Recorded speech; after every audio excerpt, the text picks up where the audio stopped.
Welcome in, guys. I'm probably getting coffee. I will be right with you. Gives everybody time to get in here and start chatting and for everybody to get the notifications. Thank you so much for coming. I hope you enjoyed today's stream. Today is an extra stream. I just felt like hanging out with you guys. I have no idea what we'll do today, but I'm sure we'll do something. Thank you guys again for coming. If you could take this time to share out the stream, I'd really appreciate it. And I'll be with you shortly.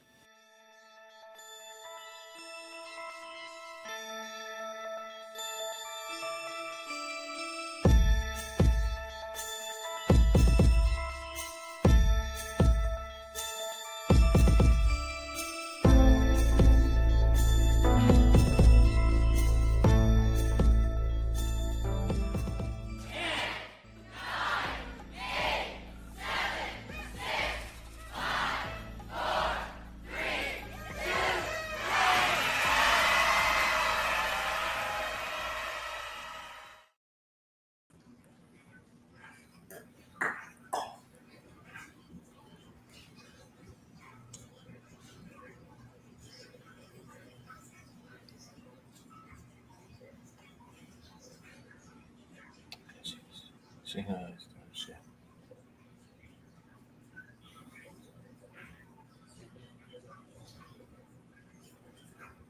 Or are you muted?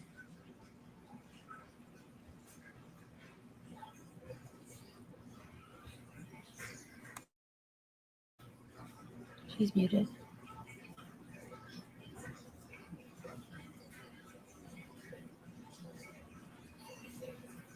No, you got her. She's muted you.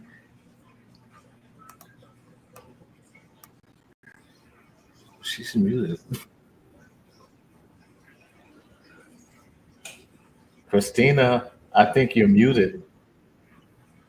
Oh, yeah. Of course I am. Surprise. I was just saying how trying to do technology. I unmuted you guys and I left myself muted.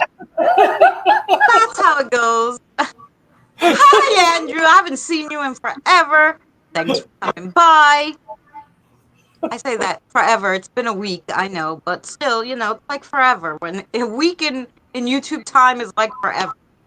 So we have Kelly and Regina and Andrew. Thank you so much for coming in. I have a special guest today, Eddie and Jenn, the vlogs and then some.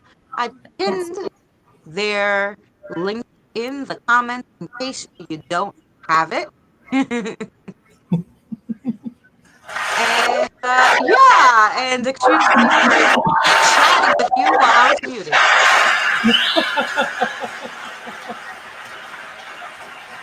Hello, everybody out there in the chat. Andrew Gnomes Trucking. Hello, Kelly. Hello, Regina. Thank you guys so much for being here. And Christina, thank you for having us. Thank you for joining me today. Yes. Saturday, I'm going to try to have lovely peeps on from the YouTube community or other communities to chitty chat with us. Today, we have a special treat because Eddie and Jenn have a lovely channel. They have lots of fun doing their paranormal. They're so lovely to the spirits. The spirits love them. We love them. So we'll start a little bit. Yeah.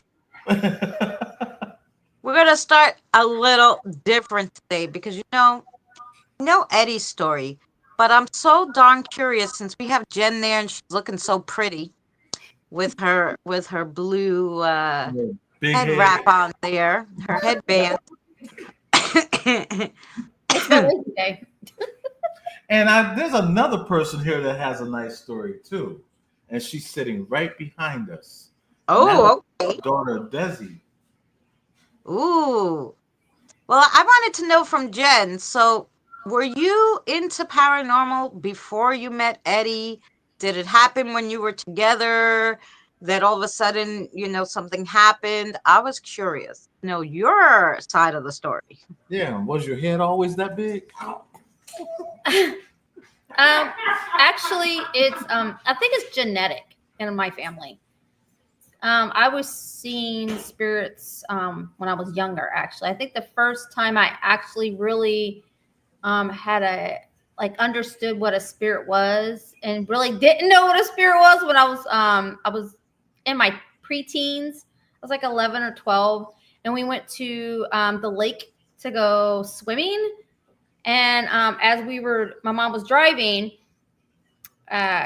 spirit on a bike, a guy on a bike, and I thought he was a real guy, and my mom hit him with her car, and I freaked out and literally made her stop the car to go and look and make sure she didn't hit this guy, and he wasn't there. So that was like my whole first experience. Then started, seeing them, hearing them. It got so bad to the point where psychologists thought they wanted to admit me into a hospital. So after that, I learned to block it out, pretty much being medicated. But it's always been a part of me, just that part of me that I put away, per se, because I didn't want people to think I was crazy. And then when I met Eddie, we first didn't get into it all like that, and then down the line, after a couple of years, we really got back into the spirit box, investigate, just going around cemeteries, because cemeteries are my thing. I love the older cemeteries where they don't get a lot of visitors in. And this is Me too. before. That's my favorite too. And this is before we started doing YouTube. So we're talking back in 98, 99, 2000. Now, how did you bring up that conversation to Eddie, or did he bring it up? Was it like, hey, hear them, but I blocked it. I just want you to know before we get married, or I guess it was just a common thing that just came up one day. We just were talking, and we both have the same interest when it came to the paranormal, and it shocked us because we didn't know how each one of us would feel, about explaining the paranormal. Para means basically abnormal. So, I told Jen what I do with the spirit box back then. I would use a, transistor radio and just, you listen to the white noise, turn the knob up and down, up and down. This is before they had the SB7s and all that, so we're talking early 90s. And Jen, though, she was always fascinated with old cemeteries. And plus the fact that she get these feelings, that somebody's around her, and so I was really, stumped on that. And at the same time, I was happy because that means she's some kind of sensitive, but didn't know how to use it, I was never taught. It pretty much wasn't taught. Like my mom was telling me stories of when she was young, and they lived in haunted houses. Like my grandmother had a very portal. I guess how do you say it? Aggressive haunting house. You know what I'm saying? I'm not gonna say it's demonic because it's very rare to have demonic homes. You know what I'm saying? You had those just mean old grumpy spirits, right? And my mom was telling me about how one time they had flour out because my grandmother was a baker. She'd bake. She loved baking. You know what I'm saying? That was her thing. She went to college for it. And she was baking cakes and gets out, end up being went in the flour. Like it was wrote into the flour. And my grandmother took the kids and moved out of the house. So she was telling me things. So I'm thinking it was like genetically, you know what I'm saying? It's always been there. You know what I'm saying? Genetically, we just never really keyed into it. And back in those days, you know what I'm saying? They really didn't, they shun away from that kind of things because everybody was crazy and nuts and, you know.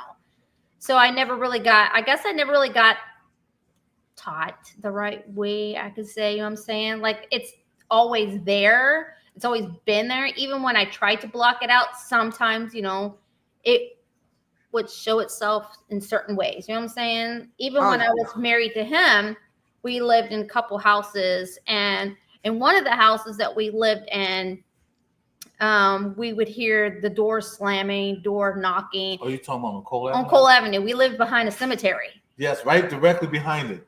Like our yard connected to the cemetery. Yep, you could at the fence at our backyard. You can see the headstones right out.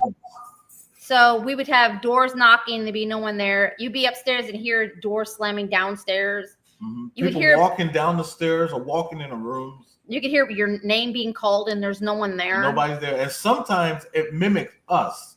Like I would think it's Jen calling me upstairs, or Jen would think it's me calling her upstairs.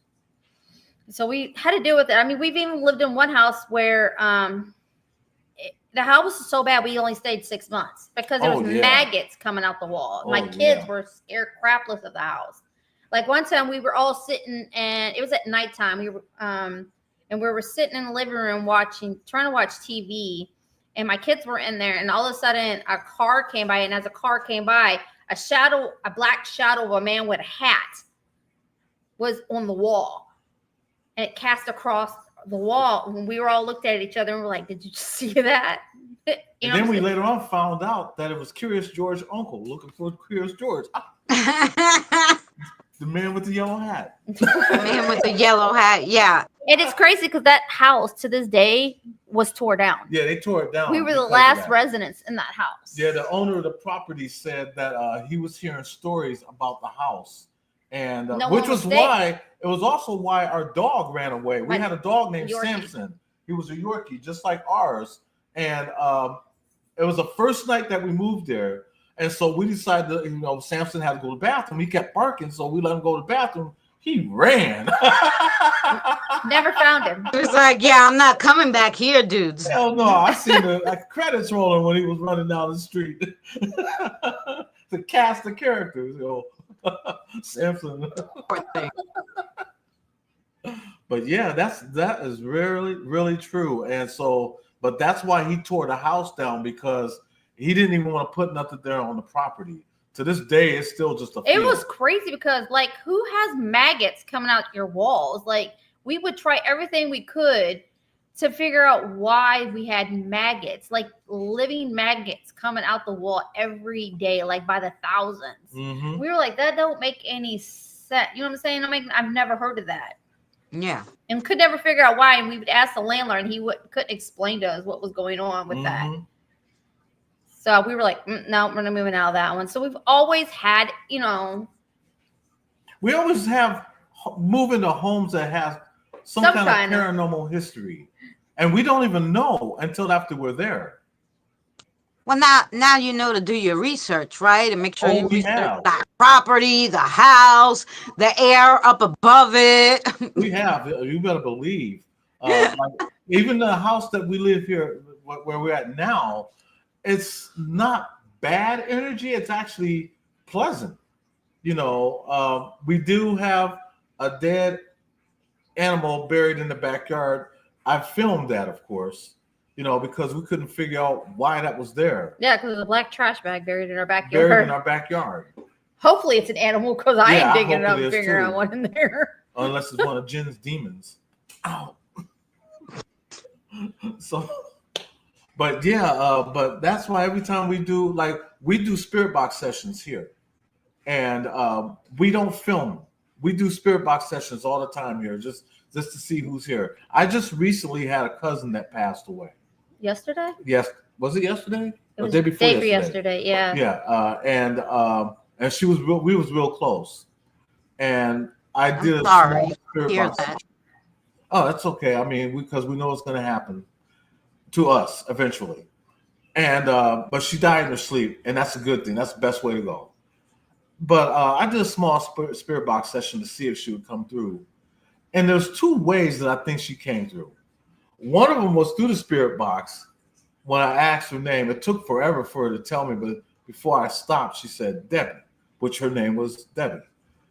And then the second time, though, was today we got a sign of a cardinal. Now, when you see a cardinal that lands in front of you, that's a sign of a loved one coming to visit you. And I was always told that from a clairvoyant and a couple other people. And you can, as a matter of fact, you can Google it and it'll tell you that. What does it mean if you see a cardinal, a red cardinal come in front of you? It'll tell you that's a sign of a loved one coming to visit you. And so that was the second sign. So I always try to hold things in validity. Yeah. You know, Funny you say that because I was getting a lot of red cardinal pictures when I was doing my crossovers, and I figured that, oh, it's red cardinals I'm crossing over because mm-hmm. more and more animals are coming now too to cross over, which I thought was strange. I thought automatically they cross over. Mm-hmm. But some of them, just like humans, because they also have free will, animals. Exactly. They're like, no, I want to stay with my owner, or no, I want to stay in the sun a little more, whatever, Mm-hmm. And so they'll stay a while, and then just like humans, they're like, shit, now what do I do? They got to find their way to somebody who could help them. Mm-hmm. So yeah, so I just thought it was red, like, because I get all different birds, eagles, I get snakes, I get elephants. I got Unless they came from St. Bigfoot. Louis. I've gotten, fae folk who are lost who ask for help to the forest. I get all sorts of things sometimes. So I told my wife maybe it's the St. Louis Cardinal, yes, but I'm a Guardians fan. Never mind. If you're not into baseball, listen, I know baseball, but only the Mets, right? because we're here in New York. Oh yeah, we met the Mets. We beat the Mets. Beat the Mets, yeah. Sorry. My daughter has my genes, so it got Yeah, as a passed matter on of to fact, her. she's wearing them right now. So and the boys definitely have something too. They are very much gifted. As you know, all three of the boys are special needs. Boy, And the one I really focus on more though is our Manny. son Manny. Yeah, because I remember living with my friend, my friend Ree at the time, and Manny, he was like 2. No, how old was he back Manny, then? when He was like 5, right? yeah, He was like 5, but he doesn't really talk. He's right, because he's nonverbal. And he would used to always stare at a corner of a room at the house and laugh. He used to laugh and stare at this corner of the room all the time. And we used to go, hey, Manny, what are you staring at? What are you laughing at? And he would point, and only name he would come up with is Diane or Donna. Her name was Donna. And he would say Donna, and he would laugh, and he would keep laughing. And he would always point. And we didn't really understand, kids in their imaginations. And but he would always do this. And we even had one time, my son woke up out of his sleep being lifted. And it's a scary situation to ever have to experience. You know what I'm saying? He was 5, and we woke up to like him being lifted off the bed. Yeah. And then placed back down. And I was like, oh no. So we moved out of her house, but come to find out, the house that used to be next door, because there's no house there anymore, the house next door had burnt down, and 2 of the kids died in it. oh, And the girl's name was Donna. Oh, so really, I don't think they were bad. They were just playing. Right, They were playing with him. right. And to this Ah, day, though, Manny can still see and feel things that we can't. But oh yeah, because what what he does is he points Or laughs. or laughs. But then after the laugh, I'll say, Manny, what you laughing at? And he'll point. But like I said, he sees it, but we can't. You right. know. And So, this. do you think, and this is a question, you know, I wonder often. I don't know the answer to this, but I'll throw it out to you to get your opinions too. Do you think, depending on how you're raised too, like maybe this is something not genetic, but maybe it's something in the way you're raised, and how you're taught to look at things.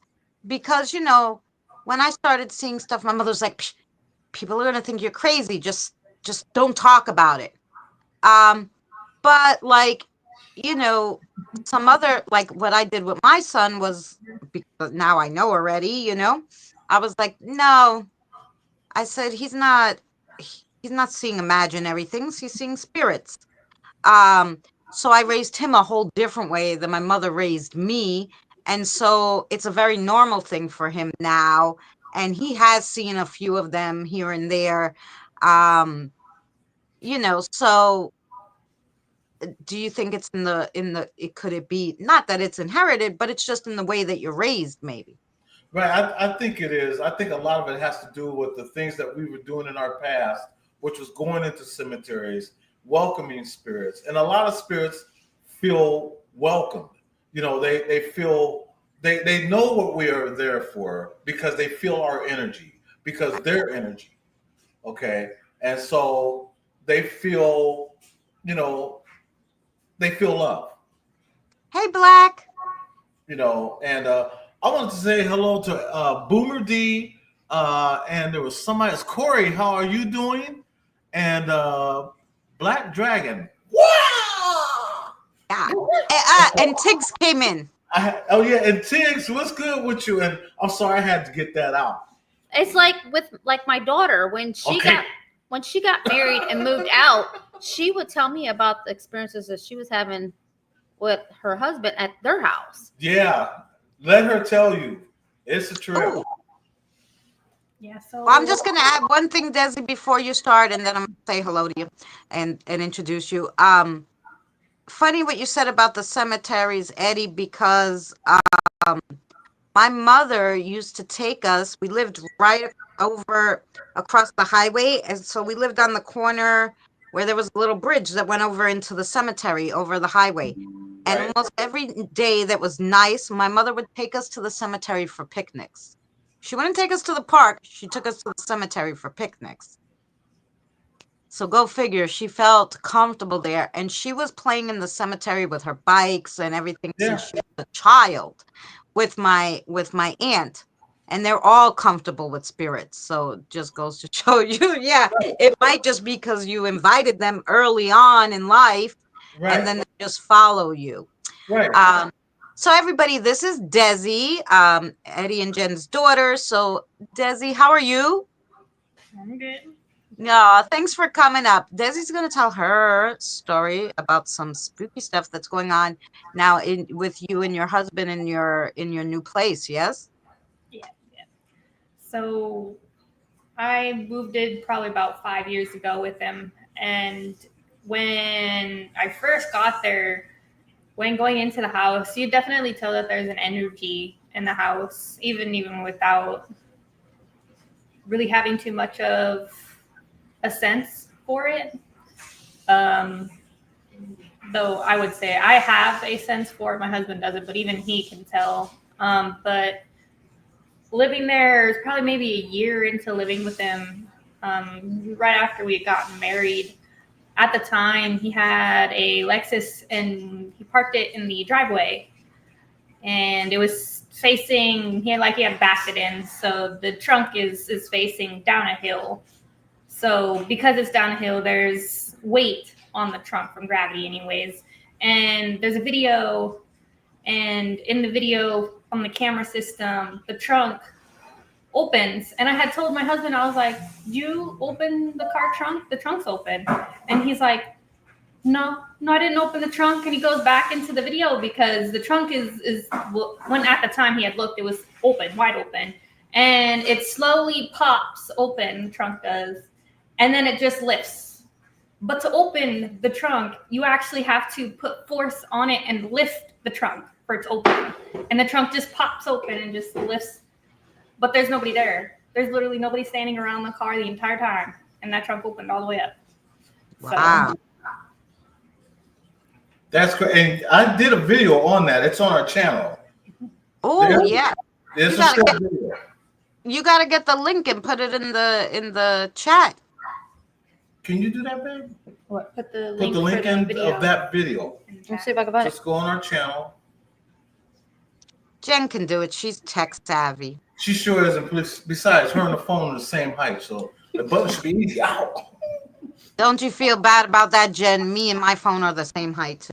Jen and I are probably around the same height, around 5'1.5". I got to put my half in there just so I can feel. I'm 4'11". Yeah, Jen 4'11". Mickey Mouse is 5 feet. So Mickey Mouse get to look down at her. Very funny. Baby. Hey, so I'm 1 inch taller than Mickey Mouse? Amazing. So what else, Desi? There must be more stuff that went on. Because then now, I feel like once you actually notice something and you say to yourself, oh, yeah, that's a spirit, the stuff starts getting progressively, because now the spirit wants attention and they want you to know, like, hey, look at me. Yeah. So Boomer after said screen share. Hi, Scotty. I have to find it first. Yeah, but no, there's an incident after that, which was, I would say it was different because it wasn't the same. I would say it wasn't the same spirit, but I started working at a retirement home in the kitchen, helping to feed the elderly. And I think at the time I was probably a little bit more receptive to energies and was probably in more of a depressive state, I would say. And at that time, there was a spirit following me around. I would say it did not have good intent. It had really bad energy. And it followed me home.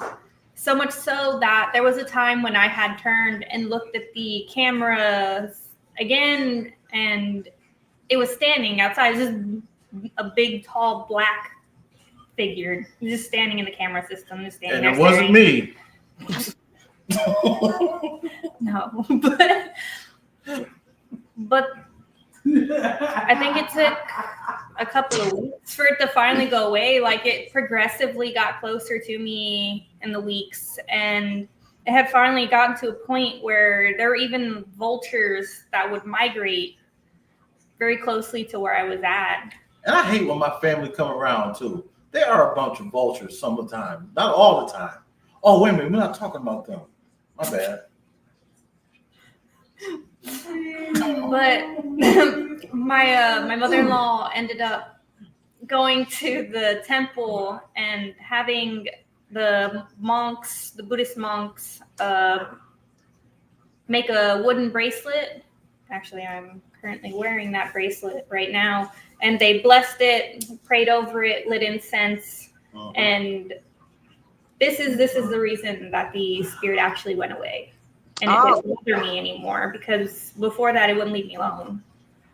So, but after that incident, I finally met one of his cousins, and that cousin in specific has an attachment. She's not a very nice attachment, but he has an attachment, and she follows him everywhere he goes. So we always have the situation of when he comes over, because he comes over quite frequently now on the weekends, that she likes to linger a little bit. And she'll toss stuff and make a lot of sounds, and she'll call people and confuse people, make people think that somebody's calling them and nobody's calling them. And it tends to leave some pretty negative energy. Usually it goes away by nighttime though, because in the evenings, my mother-in-law will light incense and pray, because she's Buddhist, so she'll pray to Buddha. And usually that tends to make it go away. But She tends to enjoy lingering after he leaves. So, but there's also the incident at work. There's definitely a ghost at my job. Oh yeah. A lot of people know about it. They call it the Ghost of Academy because I work at Academy, and the building is really old. Like, I don't know. I think they put that Academy up, I think, in the 80s, I think they said, or something like that. So it's a pretty old building. In And the 80s, Jen, we're ancient. talking about the I thought you would say the 1800s. She's like, sometimes the 80s. It's a real old building, yeah? something like that. Okay, then. So old, sorry. I'm old. The 80s. Yeah, I was waiting for the 1800s. She says, sometime in the 80s. I go, what the fuck? Is it the 1880s? No, 1980s. 1980s. Yeah, 1980s. Well, I guess for Desi, that's old. For us, it was yesterday. I took a little test on the computer today, and like, most people won't know this, and they were showing like, what's this called? And it was like a Discman. And what does this play? And I'm like, a cassette tape. And what is this tape? A VHS. And like, so I got like 13 out of the 15, and they're like, wow, you know a lot about your 80s and below technology. I'm like, yeah, that's because it's my technology. Like the pagers. Yes. Oh, they had that too. I loved my pager. They should bring that shit back. Hey, that was pretty cool though. Your mom be texting you 911. You have to run to the payphone to call your mom. Yeah, mom. Corey said, "How old is Denise?" Well, first of all, who is Denise? He says Desi. He says Desi. I'm sorry. Desi with a Z, I believe. I'm sorry. I Yes, gotta get right. new glasses. My glasses are so bad. Gotta get my rocker. My glasses are so bad. From here, it looks like it How old said is Desi? Denise. Desi is 28. I turned 28 December of last year. Yep, 28 going on 20. Oh, 28. No, that's still young. Don't blink though, Desi, because if you blink, you're gonna be 40. Yep, before you know it, you'll be. Don't blink. Damn, I tell you. Every time somebody tells me my age, I have a nervous breakdown. I'm like, what the hell are you talking about? Can't be that 20 years passed and I didn't know it. What, mind of a 19-year-old, 18-year-old in the body of a 50-year-old? Like, Yeah, I tell people all the time. Yes. I'm 61 years old, walk like I'm 71 years old, drive like I'm 81 years old, smell like I'm 91 years old. Well, now the last one you can change, just get some Old Spice. Yeah, that's what it be too, Old Spice. Yeah, Old Spice. Some garlic and cinnamon and Now that's for the vampires. You save that for the vampires. You get the Old Spice. The vampires get the garlic. I am a vampire. I'm Blackula. Lord have mercy. But Jim put it in the chat, that video. Awesome. Boomer wanted you to screen share it. I was gonna ask you. I cannot screen share it because I'm on a phone. But if you guys, I believe this lets you do it, so I could just accept your screen share if you guys know how to do it. If not, you guys are just gonna have to view it from the link Jim put in after the live stream. Yep. Because I like this StreamYard because at least you can focus in on their words. On Zoom I can't. I know. That's why Zoom sucked, really. I know, and they're probably saying, "Well, if it sucked, then why are you using it? Because it's cheaper." It's Cheaper. Well, right now, see, Mary and I are sharing one StreamYards so that it's cheaper. Let's see. Because it got expensive. It used to be cheap. StreamYard used to be the most cheapest stream. Streaming. Yeah. It used to be. It was okay for what it was. We should get like everybody who wants to do StreamYards. We should get everybody together and open one StreamYard, and we could all use it. Yeah. And we could all pay, $5 a month, and it would be even cheaper than Zoom. Yep. Everybody can, share the wealth. Yeah, share the wealth. It makes it cheaper in our pockets. We just have to know when everybody's going to go on so we know when not to use it. No, multiple people can use it because you just click where you're going to use it. Oh, really? Like, it's just bubbles under there that I use it with Mary, so I can go live from hers. I could go live from mine. I could go live from her Sammy's. I could whoever you press, you could go live from. So as long as you go on your own, you can go live too. So you can all. There could be 10 people at the same time using it. So I thought it was pretty cool. I was like, hey, I gotta get that. You all can keep that. Boomer. Thank you, Desi, for sharing your stories with us and calling us old. She left because she was like, Doc, I insulted like everybody here. I gotta go. Oh, no. She was actually, I caught her off guard because she was eating dinner. No, I'm just joking, Desi. Let me see, is that better? I don't look as black. Aquavelva. I remember karate aftershave. I actually had a bottle. I kept a bottle because it was a collector's item, and it still had the aftershave in it. I remember it had the two hands on it like this. Wow. It was called High Karate.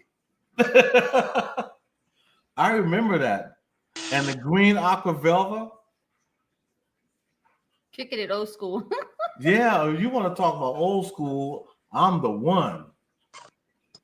Because Jen, she kicks me around all the time. She always kicking old school. Very funny. Oh, bless you. That was my sneeze track right there. This way I don't have to sneeze. I let him do it for me. Uh-huh. God bless you. Was that Tony or me? Yeah, that was Manny. Bless you, buddy. He's also my laugh track. So I don't even have to, usually I always add one. Like I got one right here.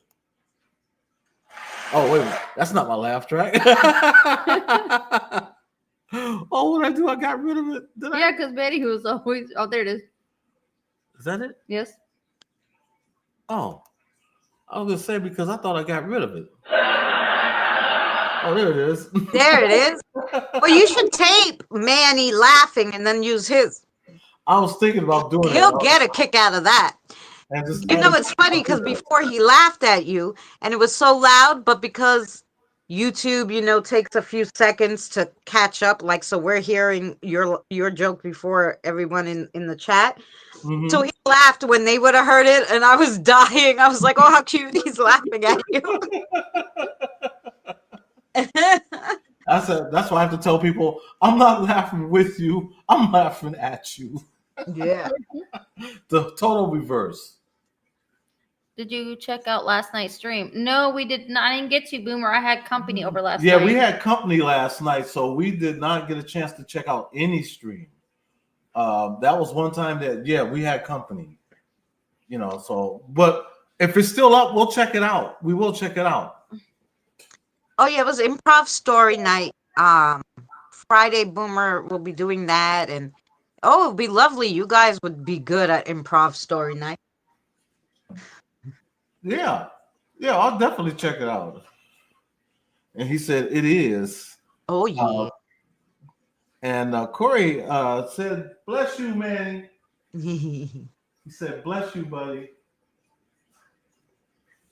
But yeah, that's how I think, when me and Jen got into the paranormal, it was like we were meant to be, because there's members of both my family and her family that said we wouldn't even last a year. They had a bet going. They had bets going. though. We couldn't last. Yep. And Did now they give what? you all the money that they said they would bet? Because Oh, obviously you all won that bet. Shoot, they're lucky they're broke. So they just beating themselves. Well, I did have 2 cents till Ed and Jen came along. Yeah, pretty much. So yeah, and so I think with sometimes they say what is it that it's something about when two people are together for so long it's like a match made in heaven, and I think it was personally. I mean, we've been together this long, and we outlast a lot of people that said that we would not be. A lot of them is because, well, they were racist. I'm gonna call it as I see it because they were, But we've been together so long that they're cool with us now.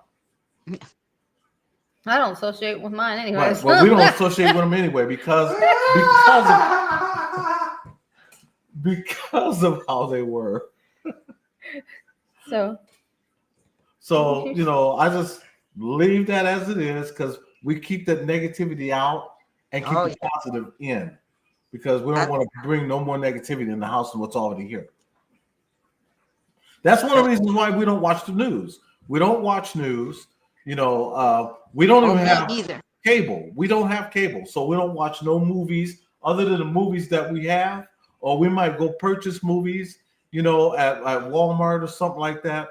But we don't have none of that stuff because those are all forms of negativity. You don't never see nothing positive in the news. Yeah. Nothing. And if there is, it's always at the end. Yeah.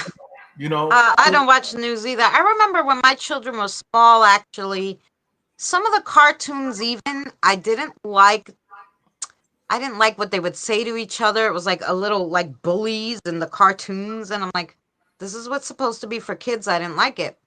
So there was this company that made VHS tapes back then. Here we go, back to the 80s. VHS tapes of like wholesome, like family movies that actually taught you stuff and whatever. Mm-hmm. My son used to love them. And we used to get one a month, used to come in the mail. I forget how much they were. And and that's the only thing I would let him watch because I was like, no, you can't watch that shit on TV. Right. I mean, back in the day, you could sit down and watch Wile E. Coyote. You fall off a cliff, poof, and then he's back in the next scene. Yeah. Nowadays, you watch cartoons like that, and they fall off a cliff. That's it. Yeah. They keep it real, and cartoons was meant to be fun. Yeah. So they're putting a lot of realism in it, and that just kind of takes it away. Right. So that's why we really don't watch cartoons unless it's the old school, the old Looney Tunes and stuff like that. Too much. It's too much negativity and too much sex. No offense. Sex is great, but that's not for TV and for little children and them to be learning at such young ages, like having Barbies with babies and dogs with puppies. But see, we created that society as we progressed. I've always said that these things were going to happen, where you're going to have people of the opposite sex turn into the opposite sex, and you're going to have these racial barriers, and just too much has happened within a 10-year period. Yeah. Everything and all this was also documented that this stuff was going to happen, and it's actually happening. Now, what are we going to do as a society to keep, us together instead of dividing? That's the question. I don't want people to say, well, it's because of Trump or it's because of this or that. No, it's because of us. Yeah, but see, the problem is, and I don't like Trump, but there's a reason. Mm-hmm. It's because of so what he stands for. So if I say to you something that, let's say, he would say, like, oh, I went and I went and spied on all the little young boys doing a photo shoot for bathing suits. You know, Mm-hmm. you would think I'm fucking nuts. You know, Right. you call the police. You'd be like, "This chick is a pervert." Right. Like, you know, but it's all just fine and dandy. The people who think that's all fine and dandy are the problem. Right. It's not him because you know, I could stand up and say a whole bunch of shit. Everybody can then make up their mind to say this lady's crazy. But it's Mm-hmm. the people who come with the crazy and Right. follow it and think there's nothing wrong with it. That's the problem. Right. We're raising some weird kids here. And we have to do better with knowledge. Right. You know, And that's the point that I was making right there. So yeah, we can't pass blame. Instead, we just got to do better yeah. because we can blame everybody, Oh, but yeah. it doesn't solve anything I call unless it we cult do like. better first. I call it You Yeah. know, and the best way to fight racism, in some cases, let's not bring it up. talk about it. You know, and if we're gonna bring it up, let's talk about it. Get to know me first. You know, before you judge me. Get to know my wife before you judge her. You know, let's stop this divide. You know, instead let's bring everybody together, and that's what we try to do is bring everybody together. In order to make a community, and the word community is unity, Yeah. and community is common unity, and that's what community is. Yeah. No, you know what I didn't. So that's what it is, and that's what we try to bring. We try to bring a community together, not split nobody apart. And that's why we show love for everyone. Everyone, no matter what nationality you are, no matter what you believe in, no matter what God. We're not holy rollers or anything like that. That's why when I tell people, I say God, but I also say universe because you create your universe. You're your That's right. co-creator. So it's whatever. If people say to you, "Life's a B," that's because you made it that way, and you could change Yeah. that narrative. That's right. You know, so that's what I try to get people to do, especially at the end of my videos. If you listen to the messages I have, just change your narrative, you know, and your life will be better. If you wake up in the morning and there's nothing to smile about, smile anyway. And I guarantee you, you will feel better after 10, 15 minutes of just smiling, thinking more positive about waking up in the morning and thanking the Lord and the universe for letting you see it because it wasn't promised, it was given. You know, and thank him for your house and the tree in your front yard, your car, your job. Thank him for all these things because if it wasn't for him in the universe, they wouldn't be here and neither would you. That's You right. know, so you got to have something or somebody to be thankful for. If you don't believe in God, that's fine. You still have your universe. So thank the universe. That's right. You know, so I'm sorry, I didn't mean to get off in No, like that's that. okay. You know what? I agree. You know, I wanted to start doing something. I was doing spiritual learning. We kind of hit a dead end with that because I'm like, how much can you go over without, you know, and we went over everything, different types of religions or Mhm. different kinds of spiritual acts. And we did a lot. We did like 105 of them, Mary and I. Mhm. Did some stuff with paranormal, but more I wanted to keep it spiritual and not like super paranormal with cryptids and all that. No, I wanted to Mhm. keep it more spiritual. But Right. now I was thinking like, what else can we do to help people and teach people Mhm. um, that there's like, you know, like a lot of people, like my friend said to me, you're afraid of planes, but you're not afraid of dying. I don't understand why you're afraid of planes. I'm like, there's a difference. Mhm. I don't want to die horribly. Okay. I'm not afraid of death. I Right. know what waiting for me after. I got my Mhm. bucket list of all the stuff I'm going to do when I die. And people are like, what? I'm like, oh, yeah, I'm going to go here. I'm going to go there. I got lots of places to go. And Mhm. after I see everything, I'm going to get my ass to the Grove and cross over. But first, I'm going to see everything. I got my whole list going. Okay. I know what Mhm. I'm going to look like, what I can look like. I know what I'm gonna be wearing. Okay, like none of this. I'm gonna be in my death state bullshit. That ain't happening. Okay, I Right. got the whole thing laid out. I don't want to be crushed or be burning to death as I'm dying. That's not how I want to go out because it's not comfortable. Has Right. nothing to do with the fact you're dying. I don't want to go uncomfortably. Okay, like like there's a difference. Right. Okay, There's a big I difference. don't have any problem with death. I don't want to die horribly. Okay. Right. Right. That's why, like I love watching you. I love watching Boomer. I love watching what you guys do, and what you try to do is you try to reach out to the community, and that I like that. Another person that does that is James the Fam, who really don't get enough credit for it because, when he's on his videos, he's acknowledging that, he has his faith. And a lot of people are afraid to talk about their faith anymore. His faith in God. And if you have a faith in anything, if you have faith in your car, talk about your car. If you have faith in your house, talk about it. If you have faith in your wife, talk about your wife.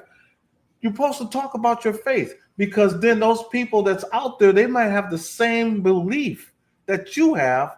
And now you just touched that person's heart because they believe in the same thing you believe in. Right.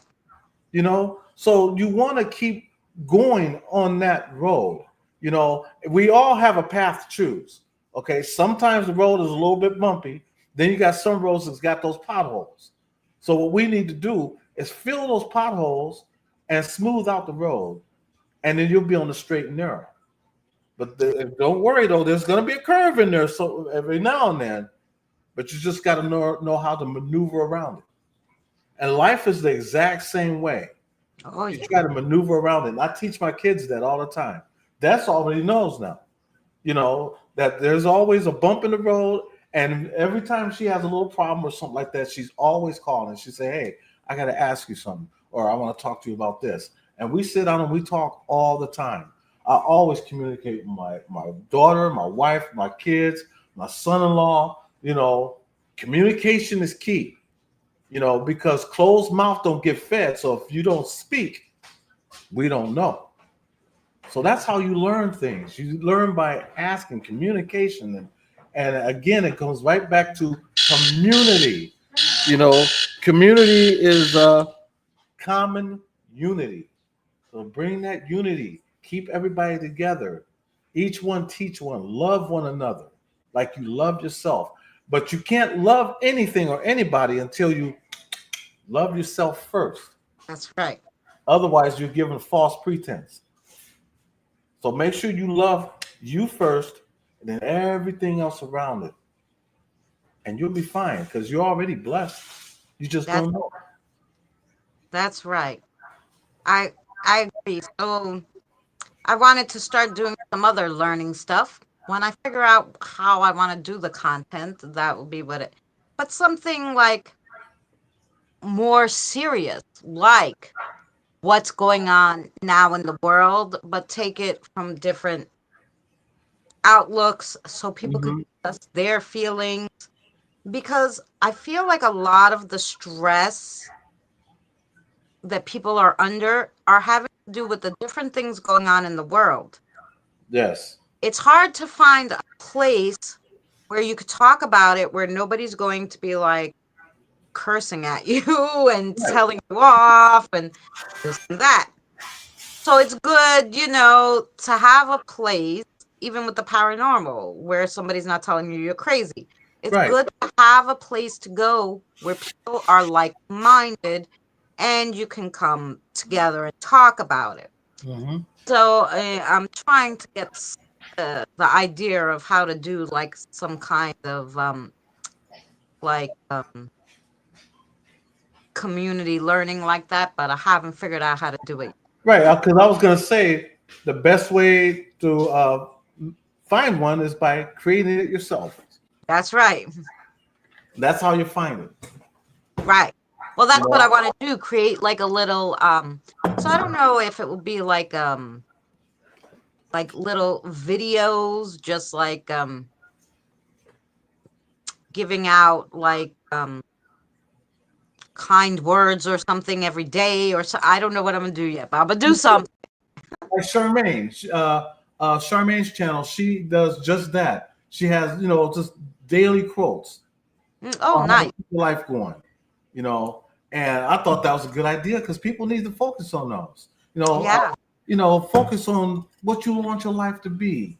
If you want to, be free, feel free, feel loved, focus on those things. Don't focus on anything negative because you're just going to get that kind of feedback. I mean, we got enough drama channels, on YouTube.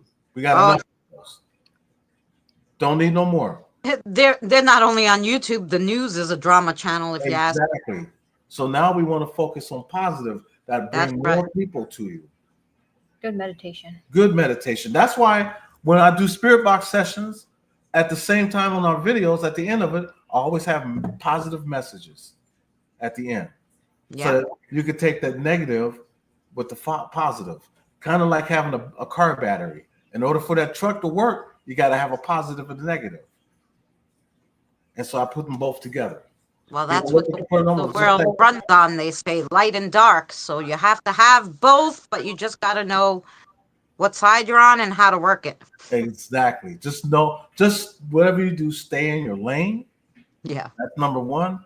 And be yourself. Don't try to be somebody else. Got too many YouTubers out there trying to be like this other person, that other person, and people don't know who to run to. So just be you. That's right. And that's it. From darkness will come light, right? That's right. That's where me and Jen come in. I'm the darkness. She's the light. You can see us day and night. And you're right, Eddie. A lot of people used to tell me, "Oh, you can't do like if you're a paranormal channel, you only have to do paranormal." I'm like, I don't know, no, because my life, I do I like paranormal. I do paranormal things. I work with spirits, but that's not my whole life. I cook, I craft, I like to go out and explore buildings, haunted or not, just historical stuff. I like doing all sorts of things. Yeah. I don't want to make my channel just paranormal. And they're like, yeah, but then it won't work. But hey, I've been here 6 years. I know I only make, $100 every 4 months, but the channel still grows. The 1 or 2 people come a month, and I'm happy. And we have this lovely. You guys are like my family more than my family is. So, and look how long we've known each other. Even though we haven't met physically together, though, we've been around each other, what, 8 years? At least. Yep. So yeah, we're family. Yep. And that's what I tell people, go by, and that's why I promote other channels too. Because I still get people asking me, why do I talk about other channels and not myself? Because it's not about me, it's about we. Not about this is how you make a community. Right. Because you talk about me, I talk about you. Eventually, everybody knows me and you. Right. Exactly. You're promoting everyone. Right. So we promote everybody, and we try to keep it on an equal playing field. Build everyone up, not just yourself. Bob the Builder. I'm sorry. Going back in childhood. I wasn't even around him. Thank you, Corey. I'm too old for Bob the Builder. That's right, Black. Y'all froze up. Yes. Andrew, a lot of people met at Texas Front Porch. We met Andrew at Texas Front Porch. Yes, I love Tex. I don't care what anybody say. I love Tex Front Porch. That man, I'm telling you something. If you meet him in person, he's fun and loving. You got to meet him in person, and then you'll see why. And he will grow on you. He grew on me after a while. I grew on him kind of like a rash. I love Tex. I love Blondes and Booze too. That's another one. Blondes and Booze Paranormal. Those girls, they're so wonderful. And I promote so many channels, and I've watched them. I have over 3,000 channels that I'm subscribed to. And I go to all of them. That's why if somebody haven't seen me come on their channel yet, don't worry, I'm coming. I got it in alphabetical order. And I go by there visit whenever I can. 3,000 channels though. Yeah, I have friends that we met through text.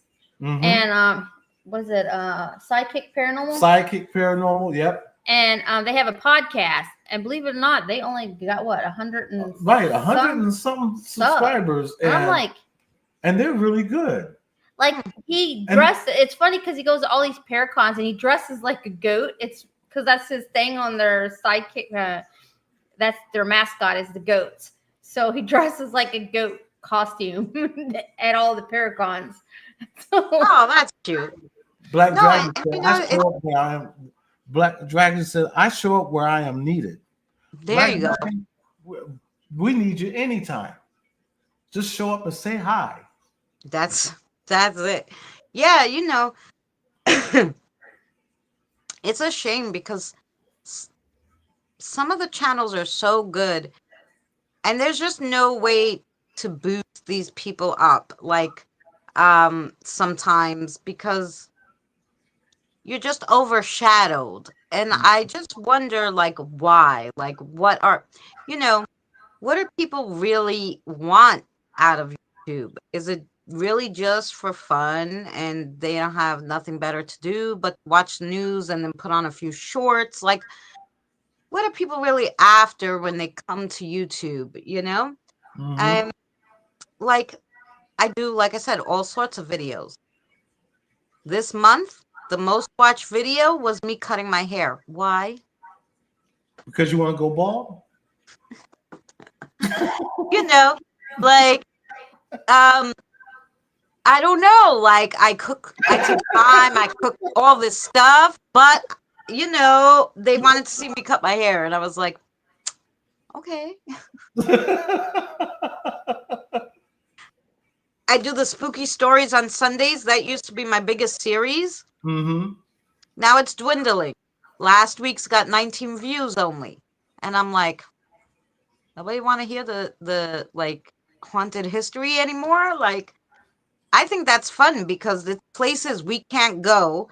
So I go and virtually investigate these places, give you the history, the stories. I try to find pictures if anybody has of like that they took of like orbs or spirits or whatever kind of pictures they got and put it. And I try to keep it under 10 minutes. So keeps everybody, you know. Right. I try and it takes me a whole day to do the video and stuff. Just to talk it and put it together. Never mind the research is another day. And then it gets 19 views and you're like, what am I doing? Well, you know, one thing I could help you with, what I do with our channel is I don't just show it on YouTube. I also put it on Facebook. I go to a lot of the paranormal communities and Facebook and post our videos. And you could do the same thing. Actually, I've been doing that. I will take some of your videos and post them on Facebook. Oh, there you go. You know, so then you can get your watch hours and everything from there. And so that's why I told people I recommend if you have story time, and there's a lot of paranormal groups that only tell stories and they want to hear stories, and become a member, and then you'll be able to post your videos there. Or join their what is it? They're join their group. Oh, join them. Yeah. And it doesn't cost you nothing to join, you know. And that's what I do. And that's why when I do live streams now, you notice I give a shout out to Facebook groups, the paranormal groups, because I belong to over 500 paranormal groups. And now some of those paranormal groups, I don't even have to post it on them for me. They come by and get the video when it's up. Yeah. And post it for me. You know, so that's love. Yeah. You know, so that's, and I tell people all the time, try that, do that. You know, you'd be surprised. That's why I say, again, community. You know, long as you give a shout out, say, hey, I want to give a shout out to all the paranormal groups on Facebook, you know, or on TikTok, you know, or on Lemonade, you know, give a shout out. That's it. because you acknowledge them. I try to acknowledge everybody that's in the chat. Yeah. You know, and so I do that out of love. That I'm letting you know I see you there. I might not respond to you, but I see you. Yeah. So I always put that acknowledge me, which is right here. And I haven't pushed it at all today. That's nice, Andrew. Because that's fabulous of you. And so that's why Hi, I love Doris. doing How are you, sweetheart? Here it is. I had to turn down though. Try it again. Acknowledge me. Yeah. Man, you like that, don't you? He loves when I push that acknowledge me button. Hey, Doris. Hi, Doris. She says, hey, evening all. And hello or good night. 16 of you here. Thank you so much for coming by. If you don't know who Eddie and Jenn are, who are our guests today, please check out the link that I have pinned. That is Eddie and Jenn's link, and you can click on them and become one of their subscribers. They're lovely. They do live streams every Sunday. Hey, Derby, I haven't seen you in a while. I hope you're well. Yeah.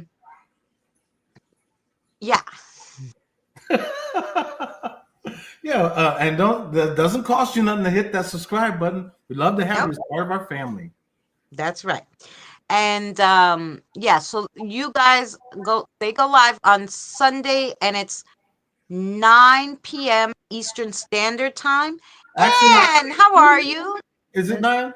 They're Eastern Standard Time up north. Okay. And then 8. 8 here. Okay, yeah. Central that's right. here. I forgot because we're in San Antonio, so y'all up north at there in that cold. There you go, Ann. Someone might try to get on one of the reality ghost shows to tell paranormal experience, my haunted house, or get one of the reality shows or something to get some attention. I don't know. Well, you know, my thing is this: when it comes to reality shows, remember they're reality shows. So this is one of the reasons why there's a show that we used to watch called Ghost Lab, which featured the Clinge brothers. There's a reason why they left Ghost Lab, because you got to remember, like I said, reality shows. Ghost Lab does not fake nothing.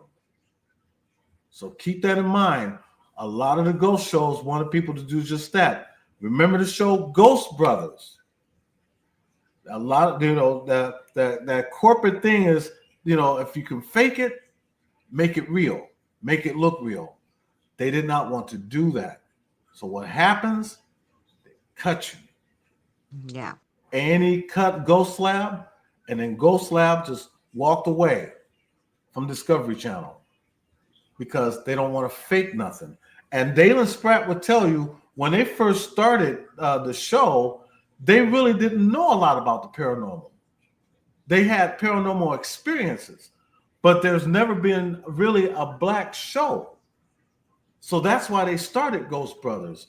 But when, you know, corporate wanted them to do things that they didn't feel comfortable with, they said, well, you know, it's all good. And that's why they got Zach Bagans. Yeah. Yeah. I stopped watching him because you could tell corporate from real life. Yeah. You know, and True. So keep that in mind. I tell people all the time, reality TV, it can make you and it can break you.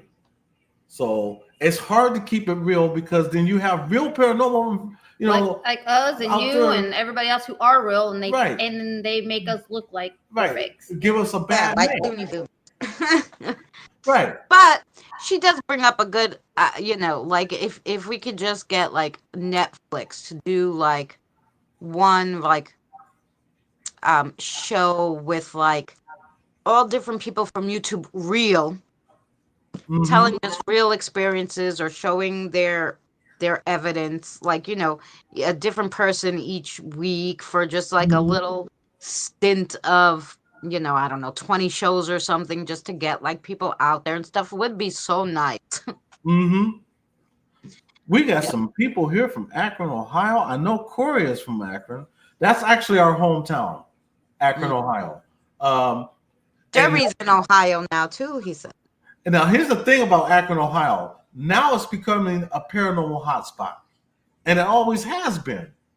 But it was just never out there. It was never out there until 2 of my videos got the attention of 2 real paranormal investigators when I did a spirit box session.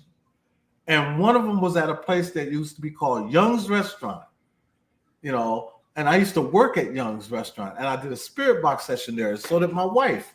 We went 2 separate times, Nesmith Lake. And I also put a news clipping of the drownings that used to happen there.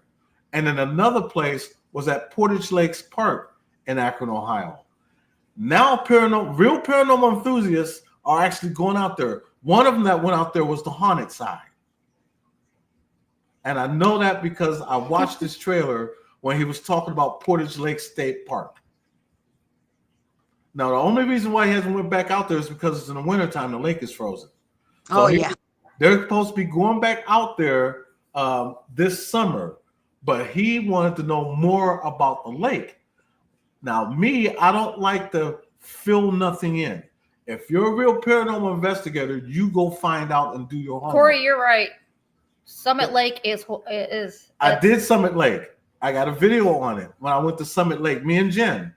And we did a spirit box session at Summit Lake. Another thing, though, is I'm going back to Akron. There's another story I want to talk about that lake that I didn't even shine on. And years ago, that lake used to house a state park. Yeah, it used to be an amusement park. Back in the 1800s. And there was a real bad accident that happened there, which now I have the understanding why I was getting so many spirits coming through. Because of the tragedy that happened with the roller coaster that derailed and went into the water. And I didn't know none of this until I was actually sent a letter to me about it.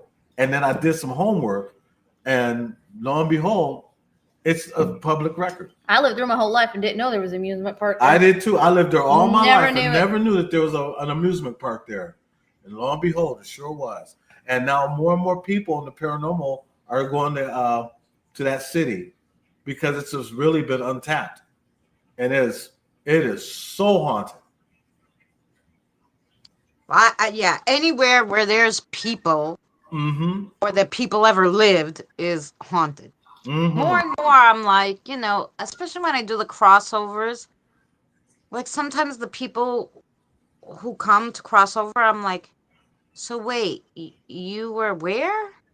In what battlefield? How long ago was that?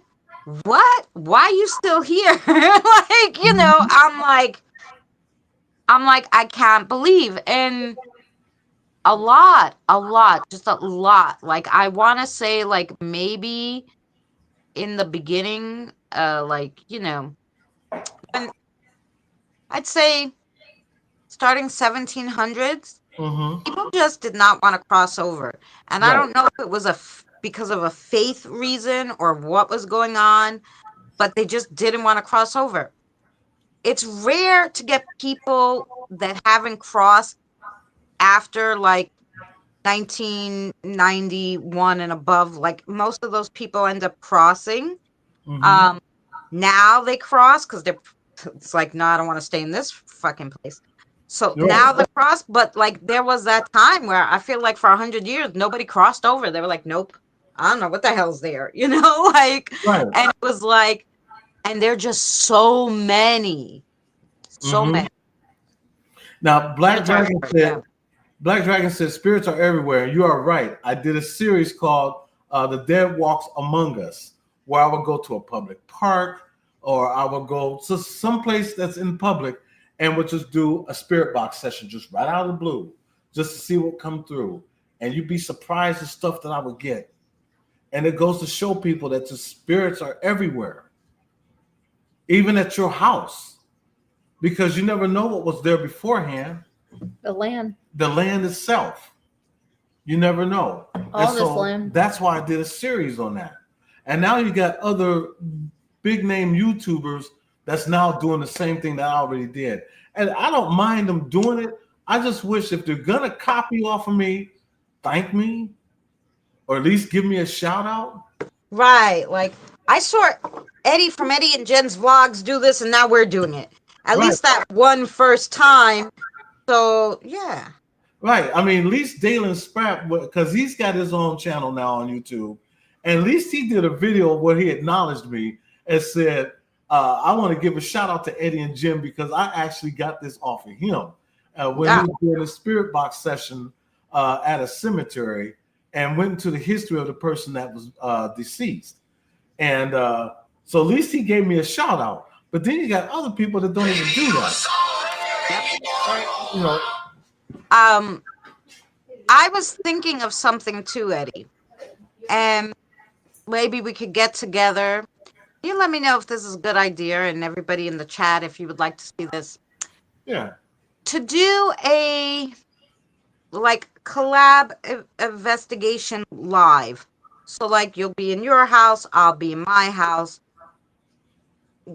I'll run my spirit box and see if who's talking, what we're getting, and to see if the same people then will show up on your spirit box, you know? If they cross over. Yeah, like if they can talk on both. Okay, you know, if they're in Eddie's, if you're in Eddie's house, can you tell me you're at Eddie's house and you're talking on my box, you know, to see if we get like collaborating things on the spirit box, and you know, I would like to do some fun stuff like that, you know, like a collaboration. We could only do it like this in a live, but I think it would be interesting to do like do it privately box, and some record. EMF, maybe some different things. Right. Yeah, you name it. We can do. Now, I want to say something though. Yeah. 3 years ago. Now Yeah. you know my friend Ghost Dog, Haunted Trucking. Yes. Okay. He actually came up with that idea with me 3 years ago. If we could do a collab where he was at, and he would do a spirit box session, and I would do a spirit box session here. And but we never got a chance to do it. So yeah, I would do it. Yeah, I think it would be interesting. I think so too. What do y'all think, chat? Let's see what the chat thinks. Yeah. Do y'all think that would be interesting? Yeah.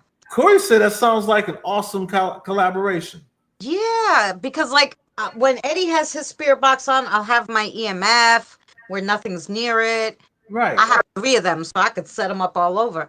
And we can see what's going on. Can you touch the EMF if you're talking at Eddie's, or if the EMF will go off and see, like, you know. And then we can switch it off to where then we go to you. Yep. And I do the same thing. Now, what I have to do though is I want to keep the EMF away from my computer because I don't want no EMF. Now, because certain electronics can set it off.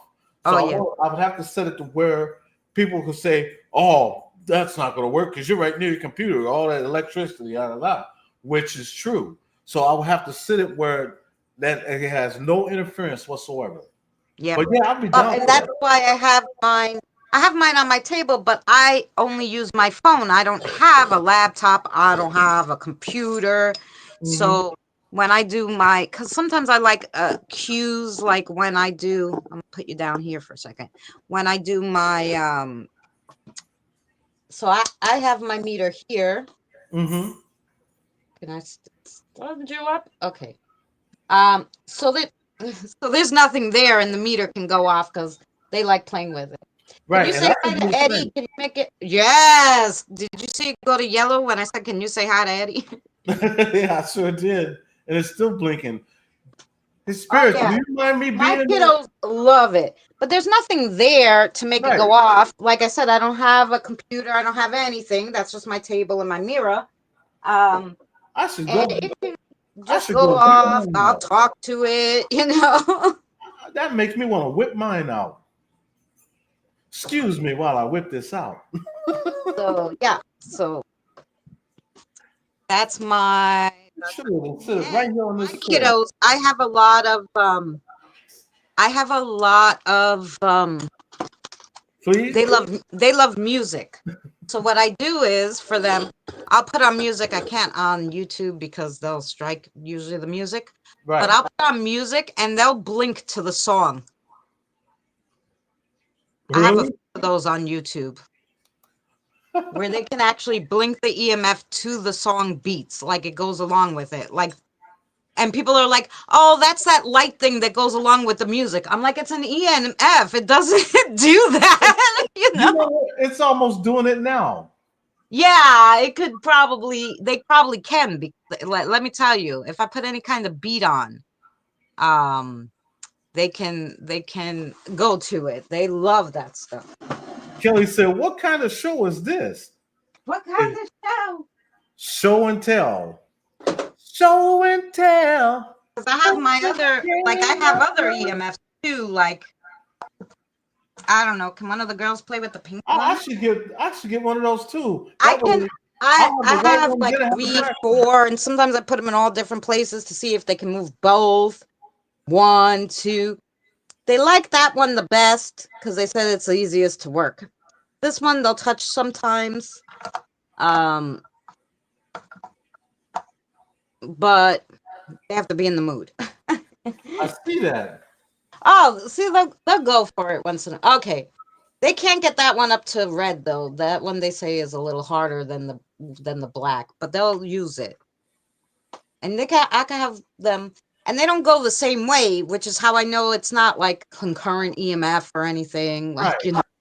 I'll put them all over the house. Right. I just tell them go over and touch it. But I have 100 spirits here, so people are like, well, EMFs don't normally move like that. It does when you have 100 spirits that can stand in your kitchen and go near it. Right. You know? I would like to have that one, that white one, because in that way I would use that one and I'd give Jen the black one. Yeah. Well, you can get them now. They're cheap. Like I got the colored one. It's pink, but Why they gotta be they colored? have purple, blue, green, yellow, whatever color you want for $13 on Amazon. Why they gotta be colored? Why can't they just be black or white? Why they gotta be colored? Yeah, you got to color. Why are you discriminating against the pink EMFs? I'm not prejudiced. I got a color TV. Yeah. Yeah. I like that. They're almost going simultaneously. Yep. They can. Crazy. Yeah. They'll touch them.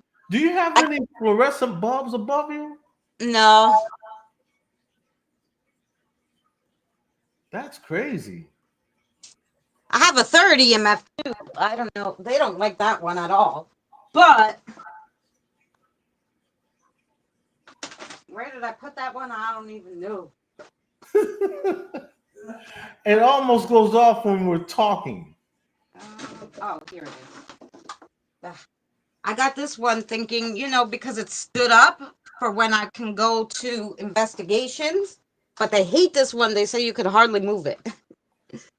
But you could tell because it's next to the other ones and they're touching it that it is kind of blinking green. Yeah.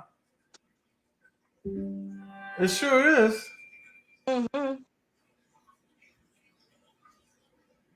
Wow. This is what I do. I play with them using I have teddy bears that light up and balls and all sorts of stuff. I have a night light that if they walk past it, the light will turn on. I have a sound thing. And I wonder if I put it this way. If I put the sound thing, will it scare you? Can I put it on? No, because that's what Jen wants. Jen wants a teddy bear. No, listen, I can't afford the EMF teddy bear. What I got was I went to Oriental Trading and I got the teddy bears that you squish. There was 12 of them for $15. If something squishes it, the light will light up. Mm-hmm. I got those shitters for them. Wow. It's hard though, so they really have to. And then I got this from eBay for $5. Long time ago, my son had one. And before they discontinued them, I got a whole bunch I got one for me and one for Danny. And these are motion sensors. Right. So when my son would put it, and every time I'd walk in the door, the thing would go off and I'd have a heart attack. They're toys, but they work perfect. And so if I put it on,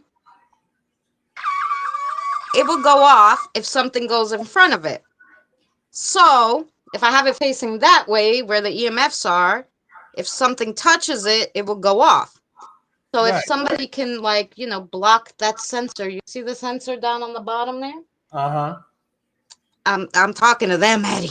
I'm like, if you can, I'm saying if they could block it, it will go off. So we'll see. We'll see if it goes off while they're, doing their thing here. But yeah, so I have a lot of things. I see that. I better leave it so that you could kind of see that. But anyway. So if it goes off, it wasn't me.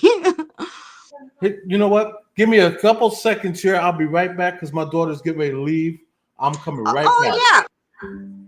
So Go say bye, Desi. Thank you so much for hanging out with us. I'm gonna walk into the car real quick and I'll be right back. Yes. There you go. We'll watch the EMF meeting. Now all eyes are on you, kiddos.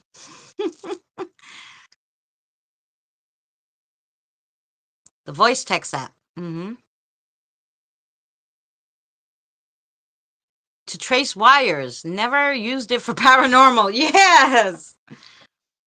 I don't have too many like wires, that I could be testing in the house, but I know on my table, because I've done it before, where when there's like, I'm like, okay, all of you stand back there because I want to just test that there's no EMF here. And so I know that the table is good. You kicked yourself off. Yeah, I'll be right back. I made a mistake and pushed the wrong button. I'm coming right back. All right. There you go. I was wondering. I like he kicked himself off. But yeah, so I made sure there was no EMF on the table, and so that I knew that I could put them on the table as long as I don't put my phone close to them. It's no problem because my phone is all the way over here, and I know it looks closer on but the phone is really far. So yeah. So and that's it. And so I play with all different things with them. And I have my bear. I wonder if it's right there. All right, be right back. I'm get your bear.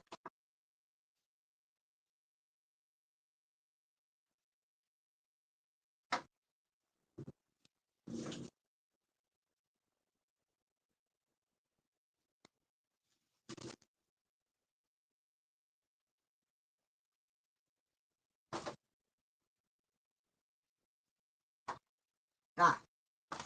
So in here, it's funny. I brought this on an investigation, and this bear, the ball inside the bear went off. So when I was telling Eddie about those things, let's see. I don't know. This one might have ran out already. So these balls light up, you see, if you hit it. But it takes a lot of strength. These are kids' toys, and they're really cheap. You could get a whole bunch of them, like I said, Oriental Trading. And so you'll know if the bear, if somebody actually touches the bear, like they have to really touch it, the ball will go off, and you could see it in this. The bear I got really cheap to hold the ball. This bear was like, I don't know, TJ Maxx or Marshalls. It was for the kiddos. It had a little beanbag that you would heat up, and it was $7. So basically, I made my own kind of bear. You could put one of the cat balls in there, but you can tell when it lights up.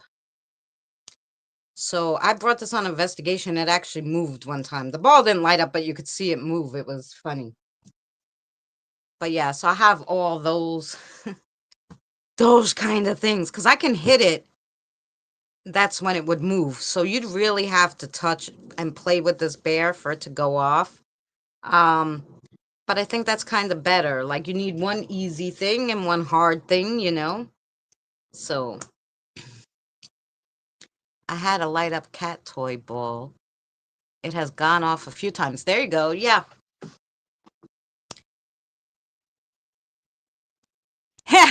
You don't go around. I don't like go in the street and be like, hey, ghosties, follow me. But every time I walk into the supermarket and walk out, 5 spirits at least are like, hey, can I heard you do crossovers. I'm like, yeah, okay. Come on. The supermarket is where I get most of them from. It's like they just go to hang out in the supermarket. I don't know if they go there to get some energy from the food or what they do. There's just a lot of people energy there, so that's why they're at the supermarket. But I always bring one back from the supermarket. Always, at least one. So yeah, it will. And I have another one too like this, and I tell you, cheap, because I can't. Who's gonna buy an $80 one with an EMF in it? Like that's crazy. But these little guys that you can put, like, you could put the cat balls in here too. Um, this little guy is cheap. Um, and what I liked about it is you can even hide like one of, like if you had a little, now they make them small, a little recorder. You could put a recorder in here and put it down and when you're investigating someplace and go into another room and leave the recorder recording. Um, and you might catch something there. If somebody, a little kiddo goes next to the teddy bear to play with it and says something, you'll pick up their voices. You could put a little voice recorder in it. I love those kinds of things. I did a whole video, I think it was called Not So Paranormal Tools, where I took a whole bunch of toys and different things and showed you how to use them for paranormal, because I love that stuff.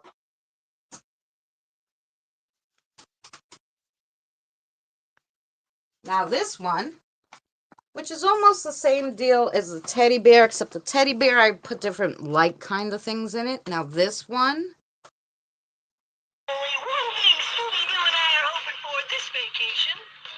if they press it, it plays Scooby-Doo.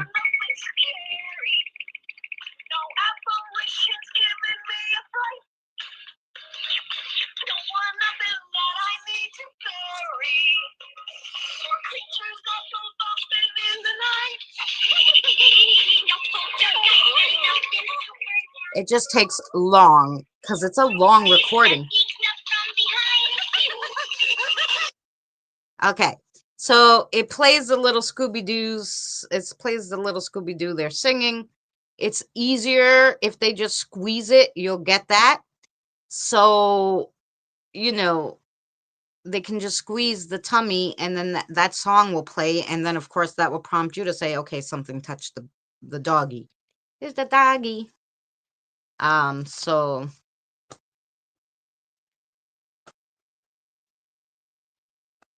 oh, you can feel them. I can feel them most of the time. I hear them because they'll talk to me in my third eye.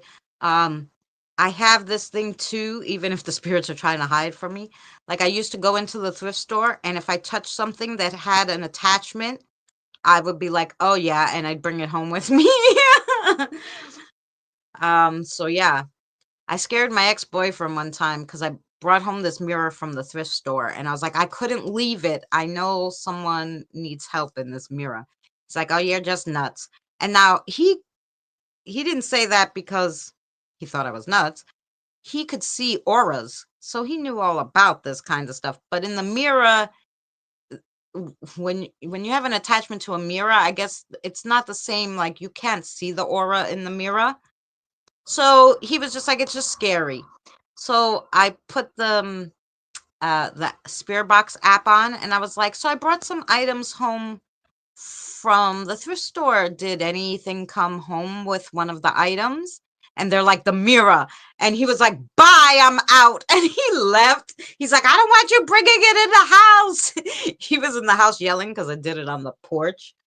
So I had to leave it in my office. At that time was a little foyer in the front of my trailer. Anyway, how are you, Colt? So yeah, he did not like that. He didn't like, I had got a lamp with an attachment too, and he used to say the lamp was, she was a doll that lit up. It was a beautiful lamp. and it had an attachment, and her name was Dawn, and every time he would go by my office and peek in, she would look at him like he'd be like, she's looking at me. I'm like, oh God, please. Mirrors are portals. Well, that was her actual mirror. That mirror was so old, it had black veins in it. Like, it was an antique mirror. Old, like, I'd say, well, 1920s, because that's when she passed away. It was a teenager who moved from London to New York in the 1920s. I forgot how old she was, 16 or maybe 17. And a guy named David killed her. That's what I got from that. Oh, a long time now, boomer. We've been done with it. So yeah,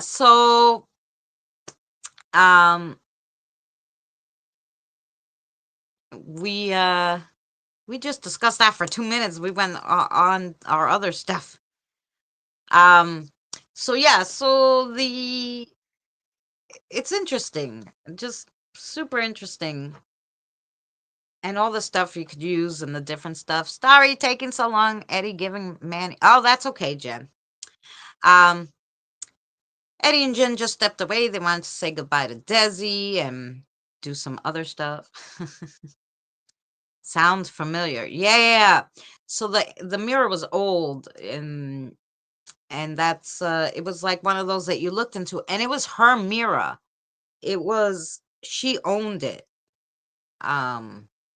And as I had it, the veins in the mirror got like darker and darker, and it got like cloudier and cloudier. It was really like weird. I didn't have it that long either. And then she really started talking. Funny how I remembered her killer's name, but I can't off the top of my head remember her name at the moment. Isn't that terrible? Jeez Louise. Anyway, in the 6 years that I've been doing this, I have crossed over more than 1 million spirits. I try to write down as many names as I can, or at least the people who want to talk or whatever, especially the kiddos and stuff. But 80s old, no, 20s old. Now, the 1920s I consider old, 1920s, not the 80s. So yeah,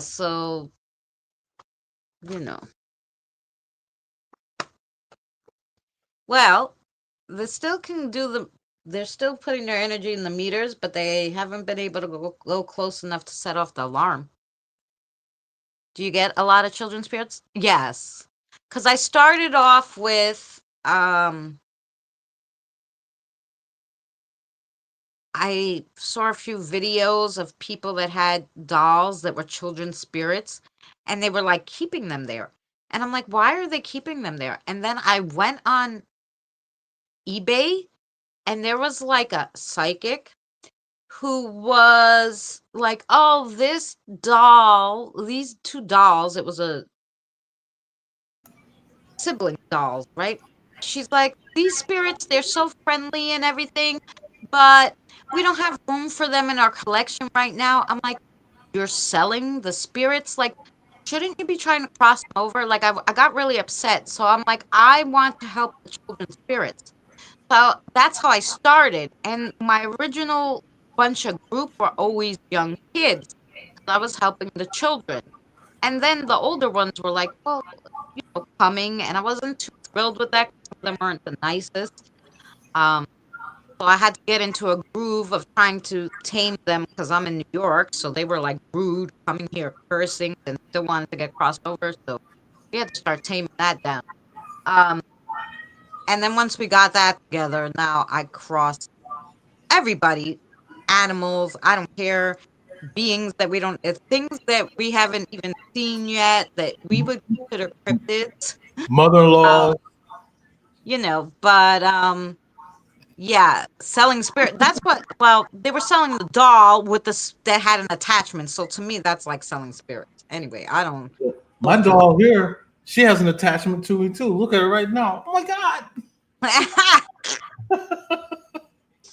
So yeah, so that's how I started, Corey. So that's why I get a lot of kids because I've been doing it. I started mostly just doing it for the kids. Um, and because I have so many kids here, like the kids are hard. Some of them don't want to cross over. They're scared, whatever.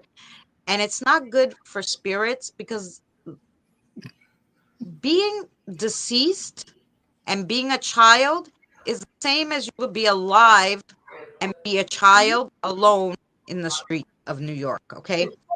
It's not safe because there are spirits that are not nice.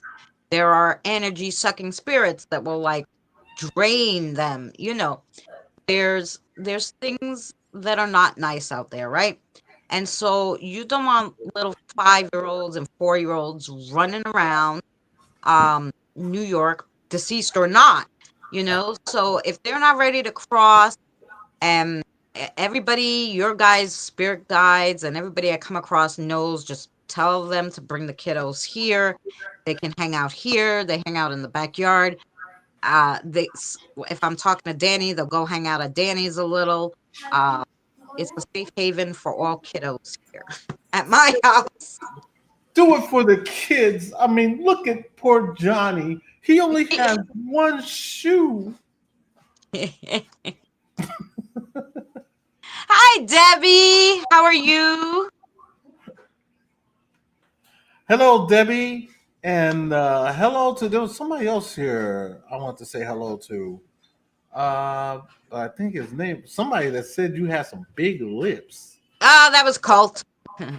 Colt 49, that's it. Hello, Colt 49. Oh, yeah. So yeah, and you know, speaking of kids, you know, when I'm doing spirit box sessions, especially when I'm in the cemetery, that tugs my heart. You know, kids. You know, it really does because a lot of kids, depending on the age, don't understand that they're deceased, Yeah. and they don't even know what that is. So to them, they're still alive. Yeah. You know, so it's hard to explain to them that they're not of the living. You know, and in some cases, I don't even try to explain it. No, no. You know, instead, I try to keep them happy. And as long as they're happy, I'm happy because people got to understand their energy. We are all energy, and they can feel your energy. You know, they can feel if you have good intentions or bad. They can feel your energy. You know, and so, but when it comes to kids, I just have a soft spot, and I don't like to do spirit box sessions on kids. I like them to be a little bit older. Yeah. You know, Well, it's just me. yeah. Well, you know, I'm not.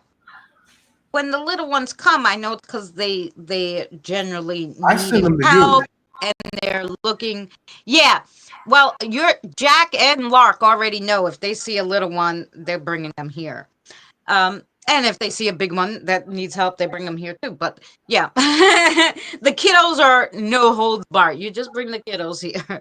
Uh, you don't have to worry. But the older ones, you know, check them out first. Make sure they're not, you know, they're not loony boonies before you bring them Right. Got that right. here. Diabolical Debbie has a really nice channel. Yes. She says, Eddie and Jen, come to my local cemetery. Over 1 million graves. I'm never lonely, even when I'm alone. Wow. So Debbie, you live on a cemetery? And I say that because there are people that we met that actually live on the cemetery that we're visiting. You know, like I said earlier, one of our homes that we lived in, the cemetery is right in our backyard. Oh, yeah. Well, when I used to love the cemetery, I called it the drama cemetery. It was the Babylon cemetery. It was the oldest cemetery, I think, pretty much around in Long Island. Had no gates. You could go in anytime. Surrounded by all houses. So there was like 5 houses on one, 5 on the other, and all attached by like your house. The gate was, you'd see the headstones in your backyard. So you Right. look over from the, you see this one's pool, you see this one's swing set, and I'm like, nope, I don't think I would want to do that. Yeah, but it was like surrounded by houses. And it was like, even in the front, like in the entrance, there was a house right at the entrance.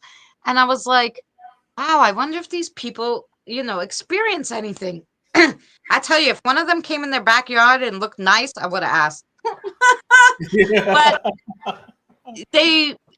I went there a few times and nobody ever went into their backyard where I could go, hey, listen, Yeah, I But was talking. Well, speaking of Debbie, because she's got over 1 million graves there. Here in San Antonio, there's a few cemeteries that's joined together, where all together it covers like 8 blocks, It's 36 different cemeteries. 36 different cemeteries, and the majority, like there's a couple of them where the soldiers that died in the Alamo are actually buried. So yeah, I could, believe me. And as a matter of fact, this summer, actually this spring, we're gonna go back to some of those. So yeah, that's I just thought I'd throw that in there. they have that over here too. We call it Cemetery Row. On one side, there's a whole bunch of cemeteries, and it's all different. Like, I went to one of them where Houdini was buried, and I did a live stream. You guys came to that Yeah, live I've stream. seen that one. Yep. And then right after that was like a Jewish cemetery. Then across the street was like a different cemetery. So across the street they had like 3 big cemeteries. On that they had like 4 big cemeteries, all different faiths and everything. But it was just Mhm. like one right after the other. You could just stay in the cemetery for a week in that place. I think a day is good enough for me. I don't know. I think I could. I like the older ones though, like the You real know, old ones. maybe we should do an overnight in a cemetery. We How about an couldn't- not overnight with the though. boys? With Well, the boys. you know what's funny? When I went to the cemetery Babylon, because it didn't have any gates, like I said, so I was able to go, and I was like, I'm gonna do a half hour. Back then, the alone challenges were big. I'm gonna do a half-hour alone challenge right as dusk comes, so it gets dark in the cemetery, and be in the cemetery for a half hour. The first thing I did, I'm like, hey, spirits, remember me? They're like, get out. They didn't want me there at night, more probably for my protection. And they kept telling me, no, you need to go. It's late. Like, what's wrong with you? Yeah, And I they decided, knew. okay, I'm not going there anymore at night. Because during the day, they were so lovely. But at night, they kept telling me to go. And I'm like, why? And then I realized I think they were trying to protect me because not nice things come to the cemetery at night. That's true. Whether Very, it be human or non-human or deceased evil ones come out at night. They didn't want me there. the freaks come out at night. Well, where those cemeteries are, it's gang riddled, not very great of a neighborhood at all. Very true. You got a lot of vagrants that hang out there. Homeless people, Mother-in-laws, they all hang out right there. My mother-in-law should hang out there. Ow. Yeah. No, it's very not safe for those Yeah, it's cemeteries. not. It's like on the worst side of town. So Right. daytime is cool because everybody's out and it's a busy area, but nighttime I wouldn't. Yeah. We went there that one time we did that live stream. Remember what? Oh, with the mating season with the tarantulas? Yeah, no, the live stream we did. We tried to do the live stream. Yes. And we ran out of there. We had to hurry up and get out of there because we heard a bunch of people coming. They're coming. We didn't know if they us. were gang members or not, and we were like, oh, time to go. And it was on a live stream. We like, yep, it's time to bounce. Yeah. Like, time to go. Yeah. I know. Hey, listen. And sometimes when I was on a live stream, I remember, and I was with my son, and we were checking out the school, and that school was crazy. The one that I used to go to. It was during COVID, so the kids were out of school, so I was able to walk around it and whatever. And it was an elementary school for little ones. Mm-hmm. and I remember going to the door and asking a question on the spirit box. And usually when spirits tell you get out or whatever, they don't say your name. They just tell you get out. It's that Right. this one was like, Christina, run. And I knew that was somebody warning me that something bad was coming. I was like, Jonathan, let's go. I don't care, live stream or not, we're out. Like, I knew right away that we're going around the corner and down the block, and we'll go look at something else. And so we went to a different place to check out that place. And everybody's like, you should let the spirits, scare you. I'm like, oh no, the spirit didn't scare me. He was warning me to get the hell out of here.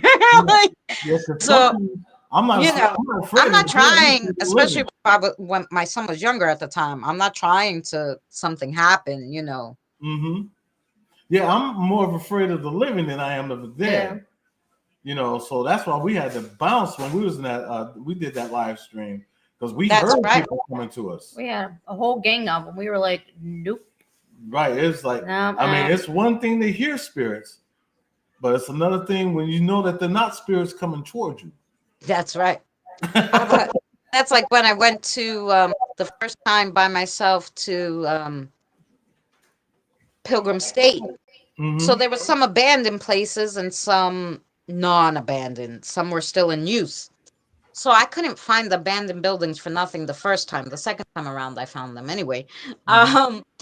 But I was determined. But anyway, when I was there, there was like a water tower building that was, they don't use it anymore. And as I was walking up to the building, I was scared because I saw something moving. It was a homeless lady in there sitting with her chair. And when I was like, oh, she's like, hi. I'm like, hi. I'm like, oh my God, she's going to kill me, right? And eat me. I don't know what's going to happen. I was like, I was more scared of her than anything else I came across in that place until I got to the abandoned car where they were like nutty. The EVPs were nutty, but she scared the crap out of me. We did one of those too. It was during the day. Remember that chick came out of nowhere because you was like, let's go over this way because there's a homeless person over here. And I looked over and that black chick. Mm-hmm. Yeah, we had to go in a different direction. And this was during the day and we had the boys with us. Yeah, we were just walking around doing spirit box session. And this lady was like, right. And I'm coming our way. We were like, well, for a lot of y'all, just let me say this. We're not paranormal investigators. We're just paranormal enthusiasts. I don't want people to think that we're trying to make ourselves into something that we will just always say we're not. We leave that to you and everybody else out there that does that, and I will give you credit. But as far as us doing it, we just do spirit box sessions. We don't go all out with the REM pods and all this stuff. And we don't go into no abandoned places or anything like that. Unless we're invited. Unless we're invited, right. And I will ask permission because one person I was going to go with and they wanted to go inside this building. I was like, hey, that's a good idea. Y'all going inside. I'll get a head start on running. That way the police won't catch both of us. That's the type of person I am. I got to get permission first. Especially being me and African American, and you see me coming out of an abandoned building, the police shine their light on me, I'm gonna just do like this.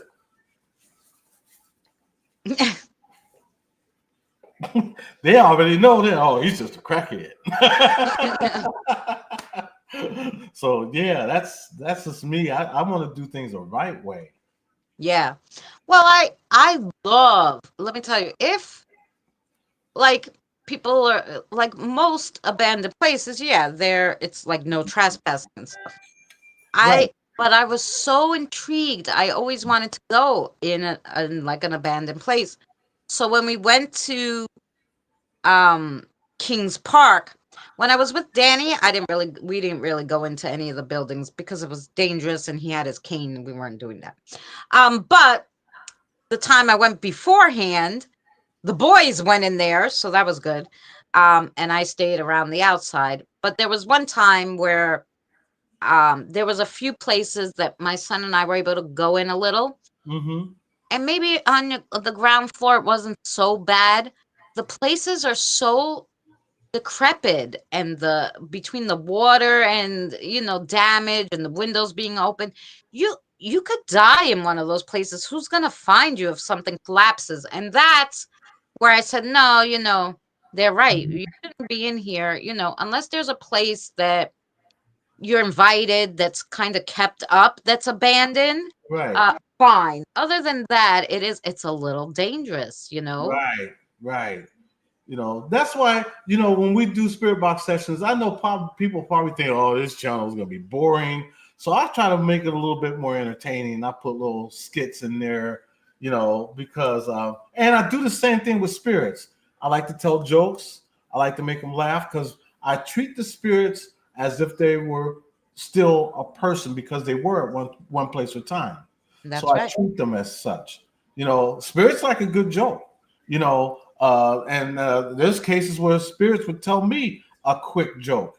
I don't catch it at first, but then when I play it back, me and Jen go, oh, okay, I know what he's talking about, and it put a smile on my face, but we treat the spirits with respect. And if you do that, better things will come. You'll even get better readings because they know what you're there for, and when you leave this earth, the way you are in life, you're going to be the same way in death. Yeah. So if you were mean and nasty in life, you're going to be mean and nasty in death. It doesn't change. Well, not only that, I always think about, like, if I started off like some of these people yelling at the spirits and stuff and being stupid, right? You get hit by a car the next week and you run into that spirit on the street while you're a spirit, I wouldn't want to be you. Right. Like, you should have been nicer, dude. And I want to correct Debbie on something, at least for us. She said funerals are the only functions where people don't act like a-holes. Wrong in my family. My family, I've seen 4 fights. I don't go to funerals with his family. No, like I said, I had a cousin that just recently passed away. I am not going to the funeral because I've seen 4 fights so far in a funeral. Remind you. My family don't know how to act. No. You can take them to drama class and they still won't know how to act. I mean, some people is just like that. Maybe it's black funerals. I don't know. But I'm just saying my family, they just, it just gets ugly. That's why I told Jen, I wanted her to do me a favor. Put me in a casket and put me upside down so that I could tell my family they can kiss my butt.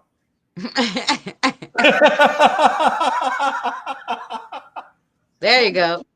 Listen, my husband's last wish was for you to turn him upside down in the coffin and stick his butt up a little bit so when everybody goes to kiss, they got to kiss the butt. That's right. Pull my pants down and have that part of the casket open. That way, when they see that, if they want to give me a kiss that right there. But you know what, though? That's why I said maybe it's just my family, but it actually happens, and that's no lie. And that's why I don't go to none of my family's funerals.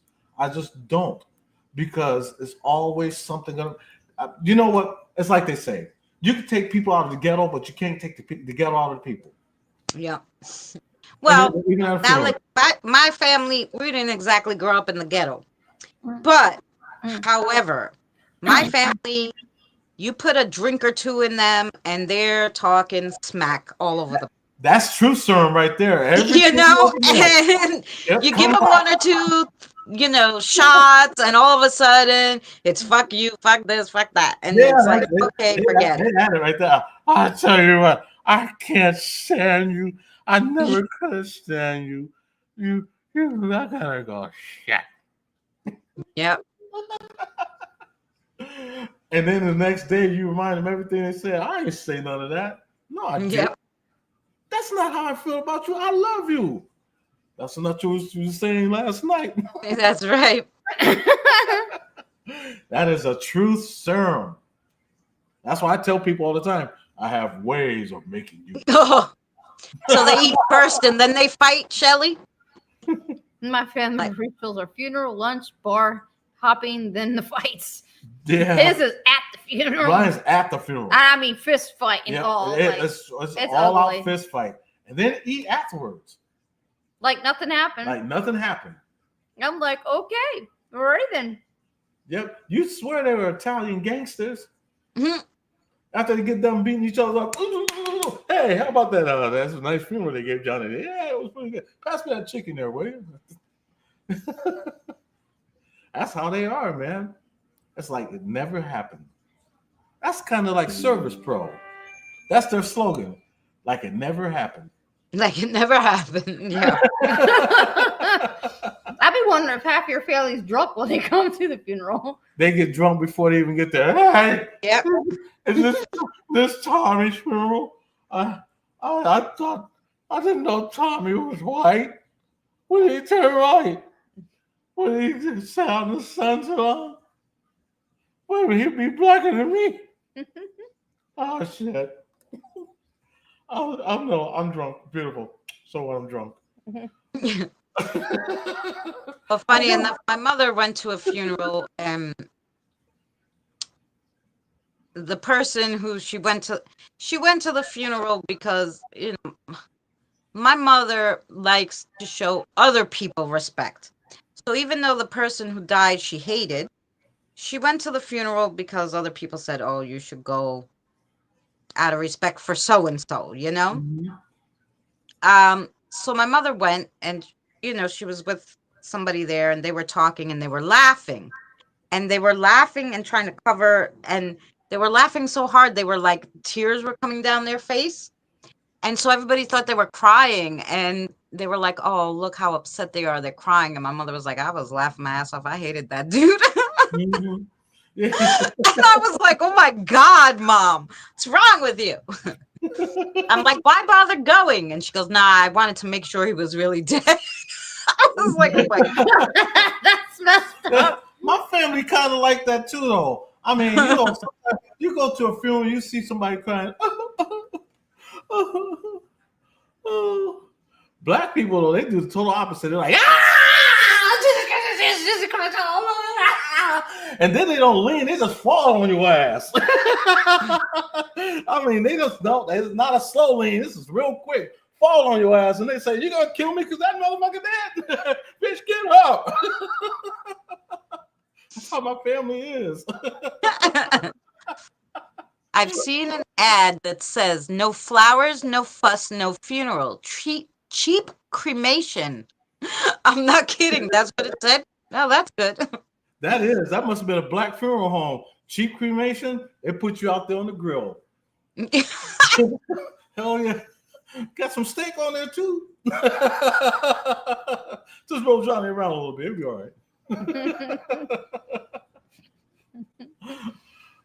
I'm sorry. I hope no black funeral. Yeah, but you better not get me cremated like that. Yeah, just throw some steak on there too for the kids. Throw some burgers. Thank you, honey. I love you. Yeah, she's gonna put the corn on the cob in both your hands and put your hands on the grill with the corn on the cob so they cook as you're cooking. I wouldn't be surprised. No, I know my wife wouldn't do it. Would you do that? Oh, that's creepy. Yeah, that is creepy. That's like freaking, what are these funerals that they're having where they embalm the people, like really bomb them? Oh yeah, and have them like sitting up and stuff like that. On vehicles, take them to the bar one last time or to the club. You're gonna go to the wrong bar one day, and especially if you die from a gang shooting, wrong gang gonna come in there. I thought y'all said he was dead. He's sitting right there at the bar. Give him my gun. Yeah, but did you see those? Those are like weird. Like I see them all the time. It's crazy, but some people do that. Here in San Antonio, a lady was buried in her Ferrari, Sandra West, and I did a video on it. She died in 1977. Well, there was a town, and I forget in what country, but their religious beliefs were that you shouldn't bury the person right away anyway. Mm-hmm. So they would keep them in the beds. They would put them in wheelchairs and wheel them in the square and talk to them like They were alive. Put them at the dinner table in the wheelchair. I'm like, what the fuck? While they're rotting for years. I don't know. I think it was the first year. The first year you were supposed to do it, and then you would bury them after, like for a year. What? I was like, what? That's what I said. But for a year, they would not bury them and do like they were alive. It was freaking weird. It was their.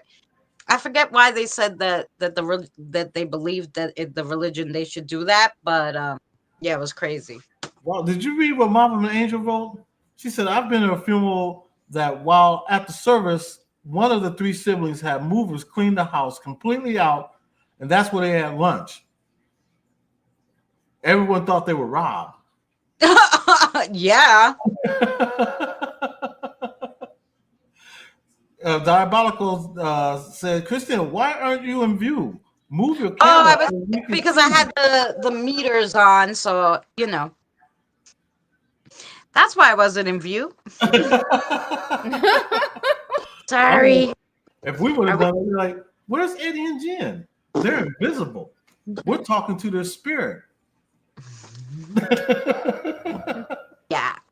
I was showing the meters, like I have 3 meters and the noise thing, so you know. Which hasn't gone off yet, which I'm surprised. That. It sure hasn't. Probably because I'm making so much noise over here. No. Hiding out. Well, you know, like it takes, like you have to walk right in front of it. It is on the table. I don't know if I would put it on the floor behind me, if that would get more traction because they'd be on the floor. They're little, you know. Mm-hmm.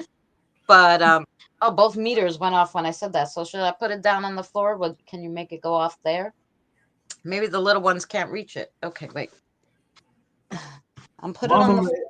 Mama and Angel said a lot of photos back then had photos done with the dead. That's true, especially in the 1800s. I've seen a lot of the old vintage photos. You know, so yeah, a lot of them have pictures of them, you know, with their loved ones, you know, all together. So I've seen those pictures. Scott said, "Meter, please go off." Oh, they've been going off the whole time. You haven't seen Scott? Sure has. Yep, they sure have.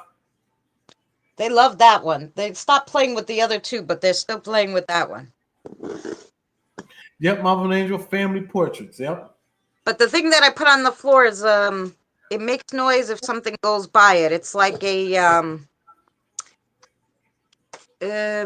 what do they call that? A motion sensor. Mm-hmm. I couldn't think of the word for a second. So I put it on the floor so maybe one of the little ones will walk by it or touch it. Right. Hi, Diane. Where were you hiding? I didn't see you. If you came in before and I didn't say hello, I'm so sorry. I got a few of those final photos. Our friend that came to visit us, and that's a crazy one because you remember Matt? He had came to visit us, and it was like a year later he passed away. And I actually have a picture of him in his casket. It was so hard for us to believe. Because we had just seen him, and we had just talked to him on the phone a week before he died. Yeah, because he stayed at my house for 2 weeks. Yeah, he stayed at us for 2 weeks, and when the week before he died, he was on his way back down here to stay with us so he could start his life over again here.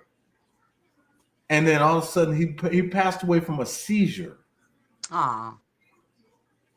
And that was so hard for us to believe. I know when the funeral director, like my mother too. My mother was really fast.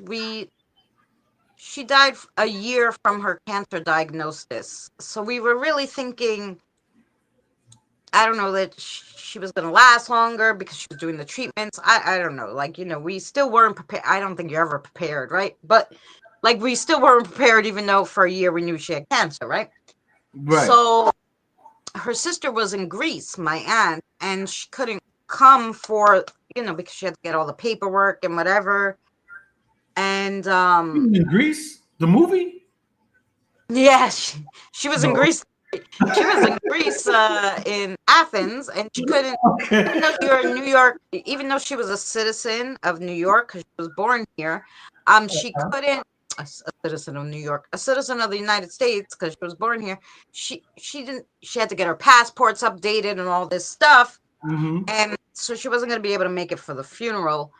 So I took a picture, like, and people thought I was nuts. And I'm like, why? I want to show her sister what she looked like in her casket, like, because that would be the last time she's going to see her, you know? Like, I didn't think it was weird, but other people were, like, insane about it. And I was like, Mom, I don't give a shit what you think.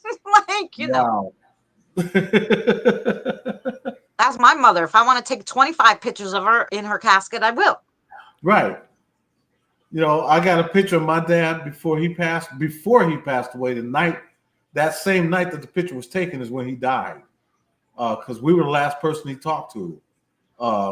And that was crazy too, because it's like he stayed alive just long enough to where he could hear from us.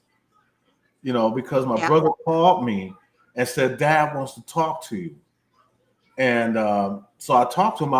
As a matter of fact, it was a video call. And I said, hey, Dad, just go ahead and get you some rest. And it was like, no, I just wanted to see you one more time. And I didn't think he would mean that literally. Yeah. And he did. He passed away that same night. And I still hold on my heart heavy because he hardly ever wanted to talk to anybody because my dad just stayed more to himself. You know, he didn't like to be bothered by nobody. He didn't show his affection. He didn't know how to show affection at all. But when he passed, that night though was the first time in my life I ever seen my dad like that. And so that's why to this day still, and he died in 2010, and it plays with my heart sometimes because I have a picture of him with the tube in his mouth and everything before he passed an hour later. Yep. Yeah. And so, you know, plus my nephews, I have 2 nephews that passed away. One, they can't understand. They don't know what happened. They think he was robbed and in the process was given a bad drug. And so he died based on the drug. But they're calling it suicide. But they're calling it a suicide. And because the only thing he did was smoke weed, you know. But as far as taking drugs, he never took drugs. So his drink was spiked. And then after they drugged him, they robbed him. And then because he had welts on his head. And so when the coroner did the autopsy, he said, yeah, he was beat up, you know, and he had the drugs in the system, but he never did drugs. And then my other nephew that passed away, and then by the way, they were both young. My other nephew that passed away, he had a blood disorder that the family didn't even know about. He didn't even tell anybody. He was drinking too much alcohol. And he had too much alcohol in his system, and it caused it. It caused an aneurysm, and that's how he died. Oh. And he was only what? He was 22. 22. And then Dante was 19. They were young. So it was, you know, for my family, a lot of my family, a lot of the young kids in the family doing things that they shouldn't be doing. But in the city that we live in, that we're from, Akron, Ohio, you got to do whatever you can to survive.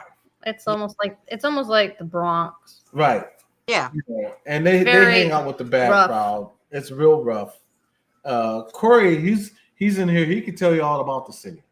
And but it's like being in New York, whether it's in Queens or the Bronx, you know, it's rough. Well, still, thank God, knock on wood, I'm in Queens. It's not bad, especially in the little area I am, thank goodness.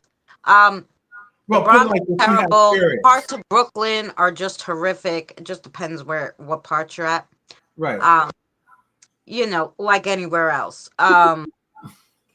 But you know, it's bad. A lot of places are bad, and you know, the kids. And that's the I feel like if they would just have more stuff for kids. Mm-hmm. And the reason why the kids are always in the house on these video games that are like killing people is because I noticed they started closing everything. I can't find a bowling alley. I can't find an ice skating ice rink or roller skating rink. You can't find arcade. None of this. They closed all of it. There's nothing for kids, just adults. Mm-hmm. Remember the Boys they and used to have Boys and Girls Club in the YMCA. Yeah. Kids go there after school Yeah. and hang out. Not anymore. Yeah. And now they have a few YMCA's. You have to pay so much money to be a member. It's not for poor people, for rich people. Mm-hmm. That's Diabolical how it's devil. supposed to be. There should be a place for kids to go. She said she would love to buy a Victorian estate in the U.S. Any recommendations? There's a San Antonio lot has of places. a crap load of Yeah, them. San Antonio has a lot of Victorian, and some of the Victorian homes here in San Antonio goes back to the Alamo. Yeah. Yeah, but the problem Also, is upstate New York, they're affordable. Maine has a lot of Victorian houses. Yeah, sure do. Maine. Cold, but they're affordable. Mm-hmm. Yeah, in our hometown, Akron, Highland Square area, there's a lot of Victorian homes. That's one place I wanted to live there so bad, Highland Square. But yeah, there's a lot of Victorian homes here in the U.S. It just depends on where you want to live, in the U.S. The YMCA in Fremont, Ohio. Oh, the WMCA, women's the women's. Actually, it was called the YWCA for women, right. and the YMCA for men. Yeah, they $700 a month. Holy cow! You see what I'm Good saying? luck with that one. If you find rich. one at 700, that's a one room. It's not cheap anymore. Even Ohio, is getting expensive now with rent. It used to be cheap, cheap. Mm-hmm. The gangs take over the kids' things. They had to close the Chuck E. Cheese by my place in Chicago because it became a gang hangout, and the kids stopped going there. I believe that in Chi-Town. Yeah, I could believe that. Yeah, we had this place in Queens when I was younger. You go there. It was indoors, so you could go any time of the year. They had on one floor, they had a mini golf. They had pool tables, and you could drive around in a little race car or something. On another floor, they had all this stuff for you to go and hang out, and it was cheap. It was I don't know, back then, I don't know. It was $5 an hour or something. So, you pay for 3 hours, you play some pool, they had a batting cage, you could do the race car, you could do the mini golf, you could do anything in there because you paid the $5 an hour, Right. And I'm like, they don't have that would be fun, and people would take their kids there, and I don't get, they don't have any of it. I know, and Mama and Even the Angel, movie theater got so expensive, you can't even go to the movie theater. You know what? When it comes to movie theaters, you're better off getting Netflix. Yeah. Just get Netflix. Well, Netflix too expensive now. I did a Black Friday Paramount Plus for $59.99 for the whole year. Really? Now, if you add up Netflix, they were charging me $14.99 a month. That's $176 a year. Oh yeah, that's a big difference. Big ass difference.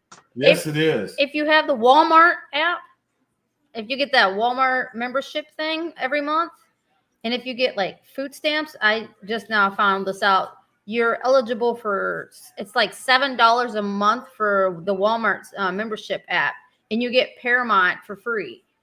Oh, I was like, okay. You know what else they have? Because I have Amazon Prime, Mama Angel, you live in Nebraska? I like Nebraska. We went through Nebraska once. It's flat, but the people were really nice, and we met a lot of indigenous people in Nebraska. Oh. So remember when we was on a Greyhound bus and we had a layover in Nebraska for 2 hours, and the Indians that was there? That was cool. That was actually cool. It was pretty dope because I was talking to one, and I didn't think he would really talk to me, and he did, and we had a nice conversation. So yeah, I tipped my bandana to Nebraska. It's a really nice city. Where we were in Omaha. We went to Omaha, and then we went to another part. We had 2 places in Nebraska that we went to. On the way to And Vegas. but Omaha, like, because we were on our way to Vegas, but Omaha, it was pretty cool. It Years really ago. was. Yeah, we're talking like what was it, 2001. 2001, 2002 when we went, and it was still cool. Mama of Angel said on Tuesdays the theater is $5 a night. That's what I'm Not talking here about. in New York. We used to have, I don't know, this was 20 years ago too. I always say it was yesterday because I don't know where this 20 years went of my life. But, you know, there used to be when I worked in Manhattan, and that was, now 20 years ago. Uh-huh. When I was in my 20s, you could go to the theater. They played older movies that had already left the theater for Mm-hmm. $3. Now, just imagine 20 years ago in Manhattan, after the movie was already out of the movie theaters, you could go to that theater and see it for $3. So even back then, Right. it was fucking expensive to go to the movie You're in right. New York. I don't know what it is other places, but Boomer said his cousin grew up in the reservation of Omaha. Mama of Angel said, we are friendly because a lot of your closest neighbor is a few miles away and no one is really oh, in not me, a hurry. Diane. You're right. It's no rush. Who likes sardines? I like mustard sardines. Jen likes mustard sardines. I like kippers and smoked oysters. But that wasn't the question. Can't eat none of that. Well, I can't eat shellfish or bottom dwellers, they call them, the ones that go in the sand.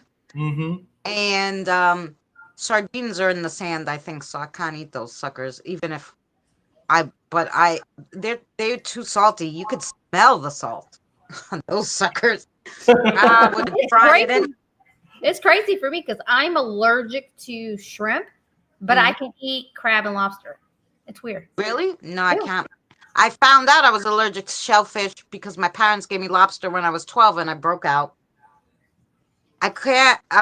Later on in life, I had a breakout because of shrimp. I went someplace and they had shrimp in the pasta, and I broke out. I didn't know there was shrimp in there. They're just like, "Oh, it's pasta." I'm like, "Oh, okay, pasta." So I'm like, "It doesn't have meat." I asked if it doesn't have meat because I was a vegetarian, not thinking I should have asked if it didn't have fish, and that was a whole big to do. But Corey, yeah, so Corey like crawdads. I never had those. Allergic to them. It's weird. Shrimp, I'm allergic to. Crawdads, I'm allergic to. Crab and lobster, I'm not. Well, they say with me, you are what you eat. yeah. Well, because with me, the doctor told me shellfish and sand dwellers. So there's 2 different types. Mhm. I'm allergic to the both types. I can only eat fillets. So like crab and lobsters, they would consider them sand dwellers. But I think like the other ones float around, don't they? What about like lobster? Yeah. Can you eat lobster? No, I can't eat none of that. I can't You eat can't eat the. both. I'm allergic to both the sand dwellers and the shellfish. So, do you eat tilapia? That I can eat. Any fillets I can eat, but I don't eat them because I don't eat animals. But in a pinch, if I had to have, there was nothing else, I could eat fish. Yeah. Okay. Okay. There's we're some tilapia eating asses here. And salmon, I love And salmon and tuna. Well, salmon, tuna. Before I used to eat fish like once a month, because when I first became a vegetarian, there wasn't all this plant-based stuff like there is now. So you would have to eat some of that to get the vitamins you needed. So I used to eat fish like, once a month or whatever. Sometimes twice a month. So my favorite was Mediterranean orata. It's the most delicious fillet you're ever gonna taste. Never had it. I never had that or halibut. Oh yeah, look it up, and it's usually the same price if you get it at the fish store at as tilapia or red snapper. The same. It's in the same price range. but it's called orata. Mediterranean orata is the one that it comes from the Mediterranean Sea. The Greeks eat it a lot, but the Greeks don't call it orata. They call it something else, Yeah, snap something or whatever in Greece. But here, when they sell it, they call it orata. yeah, and Corey said it depends on the type of catfish because somebody said they don't like catfish. Channel catfish is good, and I agree with Corey. The mud cats, which is the ones you catch yourself, we don't eat those. Like when we eat catfish, we eat the channel cat. That's good catfish. But other than that, we don't eat the bottom dweller. There's a difference between the two because the channel catfish, those are farm fed. Just like tilapia, farm fed fish. We eat those, but other than that, we are good. Somebody wrote Yes, down Boomer. Boomer said examples of bottom feeding fish. Species groups are flatfish, halibut, flounders, splice, sole, eels, cod, haddock, bass, grouper, Oh, you carp, can't eat any fish, Regina? green, snapper, and Oh, some species of catfish and sharks. those are all delicious fish too. Mm-hmm. Besides, I've never had eel or sole or place. My son loved baby shark. So we went out with my grandmother before she never had went to the nursing home, and she took us to this Greek restaurant. And my son was little. Mm-hmm.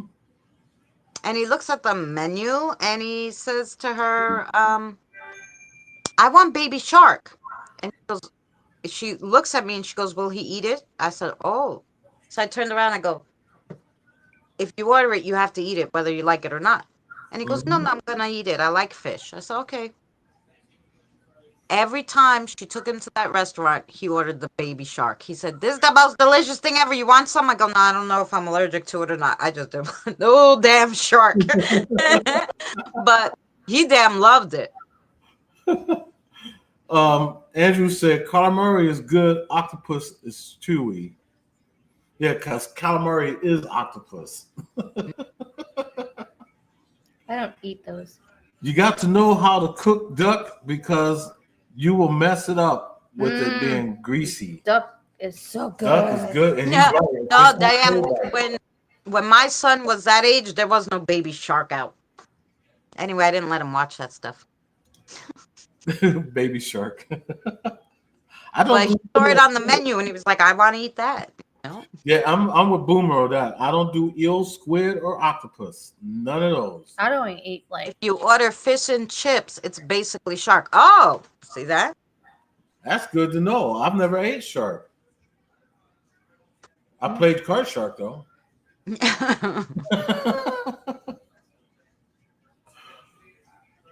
So. Oh, really, Regina? Interesting. Really? Because I would end up after you saw how smart they are. Yes. Well, that's what I told my daughter too. Why are you eating the octopus? They can open jars and shit. They're smart. That's, you know what? I heard that alligator tastes like chicken. snake. Snake tastes like chicken. Yeah, snake does too. So, I've had it. I had some raccoons. I've had possum. I had squirrel. I've had them. Rabbit, deer. Our big thing when I was in the country was rabbit, deer. Yeah. I ate snake. And Popeye, I'm getting ready to have you. You okay? Yeah, so hot dogs. You want a hot dog?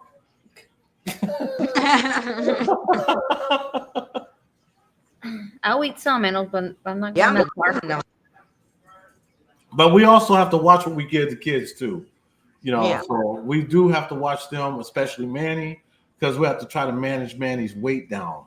But his medicines, Manny takes 6 different kinds of medicine, and he has to take them on a daily basis. Twice a day, and they all are weight gainers. Right, they're weight gainers. So it's hard for us to keep his weight down when the medicines just keep picking his weight back up. But we just have to monitor what he eats too. Yeah. And that's a hard thing to do. Oh, yeah, because you have the other ones, and he wants to eat what everybody else is eating. Yeah, of course. Mm-hmm. So he has to have the smaller portion than anybody else. And it sucks, but he has to understand, and it doesn't process to him why we're doing it. Well, half the time he's a picky. Honestly, for being a big boy, he's a picky eater. Yeah, he's very picky. Very. He don't eat just anything. No. He's picky. He only likes certain foods. Mm-hmm. Hot dogs are lips and grease. Yeah, I wouldn't doubt that. You know, just like bologna, you never know what you're getting in that bologna. If you don't know, Yeah. if you don't know what eartha bait is, then I'll let you do your homework and figure that one out. But I do love spam and I do love luncheon meat. I tell you a good recipe, quick and easy with spam. Make some macaroni and cheese, dice up some spam, and put that spam in there. That's what my kids eat all the time. Yes, ma'am. I They love some that good spam old meat. welfare food. Yes. Well, it was funny the other day. Like, I don't know. My son's like, I really just want a meat, ma. Can you get something that's meat? Now, I was like, So I went in the store and I got a little can of Vienna sausages and I brought them home. I'm like, here, put them with your beans. And he was like, oh, yeah, I could eat this. And I was like, oh, my gosh, we're so ghetto. The hell eats these little sausage shits. Yeah, called beans and wieners. I don't know. I was raised in the project, so my mom was poor and we had to, Oh, I love we fried ate bologna. poor stuff. You know what I'm saying? Like we Yep. ate pizza. Like sometimes we'd have our pizza was bread with pizza sauce and a piece of sliced cheese on top of it, and would be pizza. Hot I dog. still do cut up that. in Well, lemon, on a bagel, I make pizza bagels all the time here. Mm-hmm. That's some what- cheap stuff. Yeah, because we cheap eats here, but we know how to expand it, because we've been homeless, and so we've done so many things on our own, and we made different foods and make them last, So if you got a couple bucks, you can actually make a meal out of a couple bucks, and we've shown people how to do it. Heck yeah! Just cut up some hot dogs and shove them in some pork and beans. Pork and beans, there's beans. Yeah, and but wings. now you can't even get hot dogs cheap anymore. No, it's almost $2 now for a freaking one. Shoot, we was buying them for pack of 88 cents a pack down here. That bar ass. Even like I said, I have $5. I could get peanut butter and jelly. I could eat a week. No, you can't. How much is y'all's milk up there? I got a little one, the half a gallon, right? Mm-hmm. Yesterday it was $3.50. So that means it's about $6.70, $6.80 for a gallon. Yeah, So- at least $5.89 if you get like the cheap store brand, if you can find. Yeah. Right, because our milk still, thank goodness, yet it hasn't went up yet. It's $3. But it's still $3 and something. No. per gallon. Thank 2%. goodness. That's just 2%. Yeah. Well, I go to the Dollar Tree, thanks to Diane, Mm-hmm. and they have the containers Mm-hmm. for $1.25 of the 2% milk, and I just make $5 worth of that. It lasts longer than the gallon because you don't open it, because sometimes I don't get the gallon, which you would save money with the gallon, but I don't get it because sometimes I only use it for my coffee, so sometimes it goes bad before I finish the gallon. But when I get those little boxes and they're shelf stable and I don't have to put them in the fridge, it lasts, Mm-hmm. Corey I said ended up that, saving money doing it that way. Corey said he has some sausage gravy for $2.50. I'm gonna tell you something, Corey. Jen makes her own biscuits and gravy. And I'm gonna tell you, she lays it out. She makes her own homemade sausage, or not sausage, but the gravy, just basically flour, and she knows how to doctor it up with the milk and all that. And then we cut up some sausages, put some sausages in there, and you got your sausage and gravy right there. And then we just get the biscuits out, and now Jen's starting to make homemade bread. So we're starting to do a lot of this stuff now, because that's the kind of times we're living in where you really can't afford to go out and buy a loaf of bread anymore. It's costing like $3 or $4 for a loaf. So if you're gonna spend that much, why don't you just make your own bread? Yeah. But But what I did was I went on Amazon and I did Amazon Food. Mm-hmm. They have an Amazon Fresh, and I got only the Amazon brand, Mm-hmm. which, because I had Prime, they gave me extra off. It was free delivery if you got $100.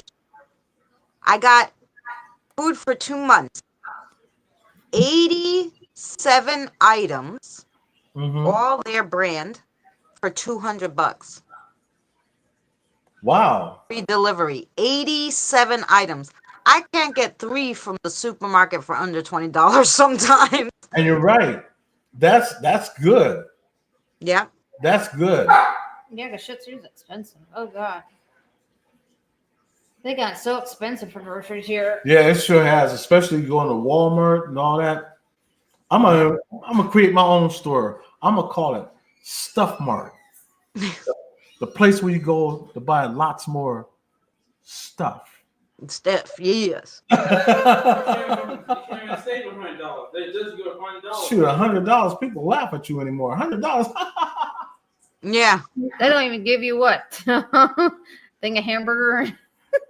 Virginia said, I know. I think I went to the store the other day. I forgot my wallet, which actually ended up to be a good thing. So I'm like, shit, I forgot my wallet. I'm sorry, I have to come back. I went to get milk, and I said, oh, let me get milk. I got a little milk, a little can of sweetened condensed milk, a thing of caramel, because a little thing of caramel, because I was gonna a can. They have Goya. I was gonna make a big dessert because it's cheaper to make dessert than to buy it. Yes, it is. And so, and one other item. So I had 4 items, and I forgot my wallet. But anyway, so she rings it up and she's like $16.16. I go, for these 4 fucking items? Like, I'm looking and I'm like, is she crazy? And then I'm looking through my bag. I'm like, shit, I forgot my wallet. I gotta come back. And I'm like, yeah, well, what, if I come back here, I'm only getting milk. Yeah, and you're right. It is called inflation because everything's going up. Nothing's coming down, not right away.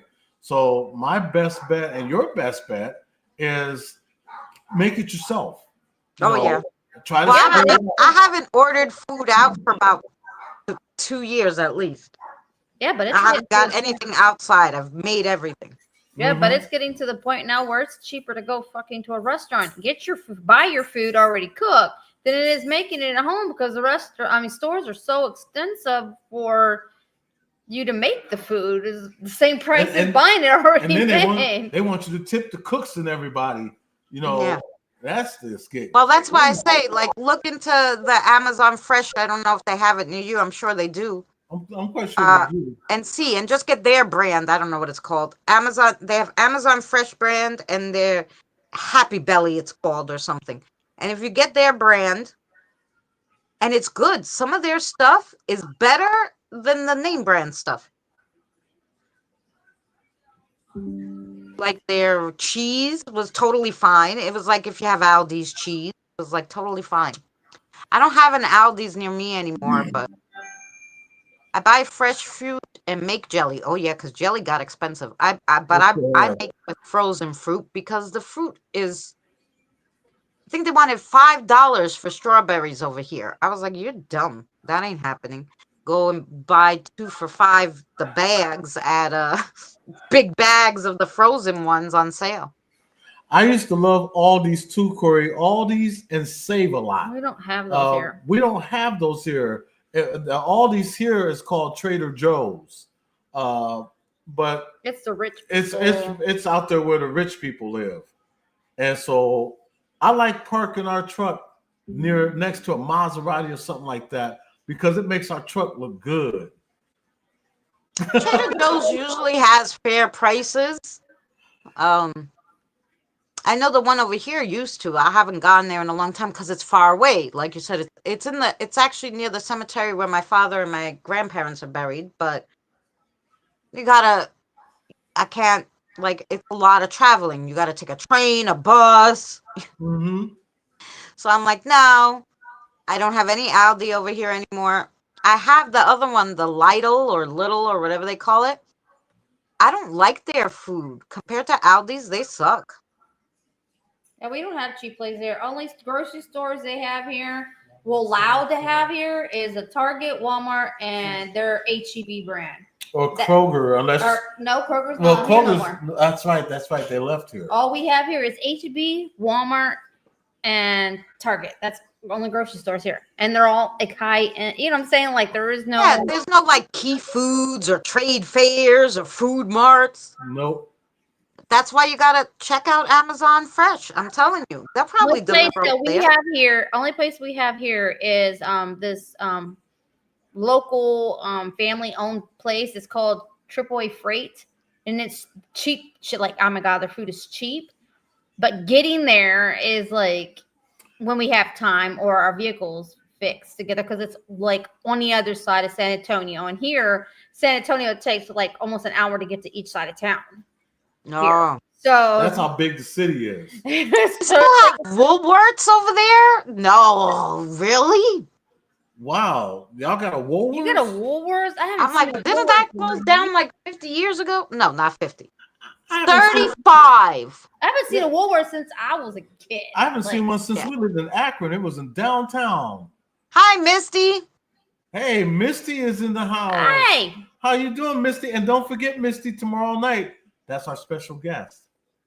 Oh, yay! Don't want her to think I forgot because I doggone almost forgot about you. he Well, did. I'm too. glad you made it here. Me too, because Woolworth is huge in Australia. Really? really. I used to love going to Woolworths. And I we used took to my love Kmart. first steps at the Woolworths on Stangway Street here in Astoria. I'll never forget. Well, I'll never forget my mother telling the story because she told it to everybody. Because I was little for one, and she put me down at the counter, and she was buying stuff for my party. I had just turned 1, and the party was going to be the next day because that was a Friday, and Saturday was the party. So she was buying some stuff, and she put me down against the counter to pay. And all of a sudden, the lady behind her goes, "Oh my God, look at that little one walking." So my mother turns around, and I'm like walking away. She's like, "Oh shit." Corey wanted to know who the special guest was, and I kind of let the cat out of the bag. It's Misty Mountain there. She's going to be our special guest tomorrow night. There's a lot more about her that a lot of y'all don't know, and we're going to talk to her tomorrow, and you will learn. She's wonderful, and she's got some wonderful pictures too to back her up. Decided not to go live tonight. Huh? Decided not to go live tonight? Oh no, we only go live on Sundays. We are the special guest for Christina. Tonight, yes. So yeah, but tomorrow night, Christina, she'll come over. She'll come over and say hi to us. Of course, I'll be over there. That's And where then- I get, all my clientele for my crossovers on Sundays because That's right. otherwise Because next Sunday, I'd be bored on Sunday, right. And next Sunday, though, it's not going to be a special guest. It's going to be an open panel. So we're going to have people up, and we can all talk about anything. But then the following week will be a special guest. Oh, Misty, you were gonna go live tonight. I'm sorry. I know I've been putting Saturdays in as an extra to do Oh, she was supposed to went live tonight. less videos. Oh yeah, because remember Gustav was going to go on there. Oh, that's right. My bad. I'm sorry, Misty. Misty probably, where's everybody at? Wow, Debbie, oh my God. That's a lot. In Australia? 1,117 Woolworths. That sounds like about the number of Woolworths that left America. Yeah. They went to Australia. Maybe he just moved over there. Yeah. I thought they closed down for good. I didn't know they we're just going to Australia. I like it better there. Hey, you remember Montgomery Wards? Yes. That's another store I used to love. They have online. You know what other store I used to love? And they had the best bathing suits for all types of women was what was it called? A&S? Wasn't it called A&S? It was a big store like a Macy's, but I think it was called the A&S. It had 2 initials. A&S or A&P? No, the A&P was the supermarket. Okay. So yeah, there was A&S. So it was A&S, I think. And it was like a big one, like in Manhattan they had it anyway, and they had it in New York. and they were called A&S, and you would go there, and it was just like it was like a J.C. Penney or a Sears, but they had way better prices than those two at that time back in the day. They sure And did. yeah, Gold they had Circle. something for everybody. Gold Circle was another one.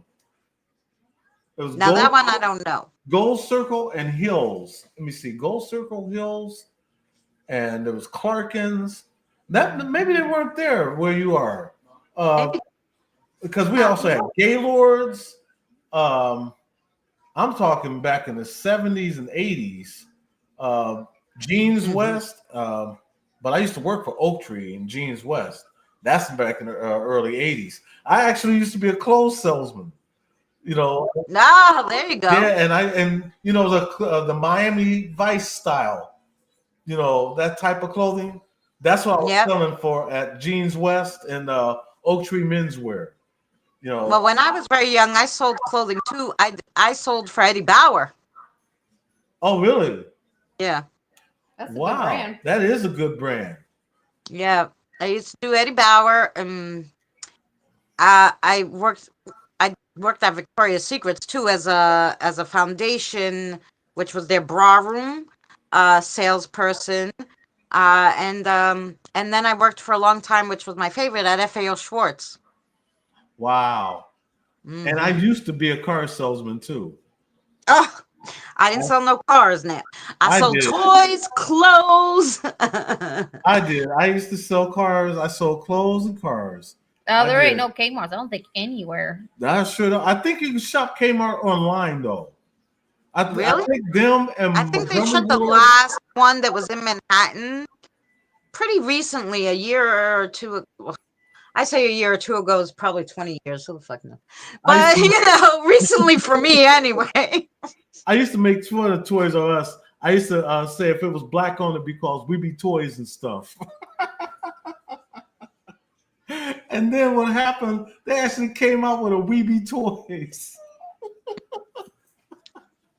That's a true story. I did. I used to make fun of that though. Toys R Us. In our yard this morning around 4 a.m. What'd you see? I missed it. I have ghost permission for that video. Oh, okay. And then we saw it in our yard this morning around 4 a.m. Really? They always said you could play with the toys before you bought the liars. Bought them liars. No, they did. You know what they had? They had one like they would have a big Thomas the Train set out with a few cars that you can, if the kid sat there playing with it and didn't want to leave, you would have to buy it. Right. You know.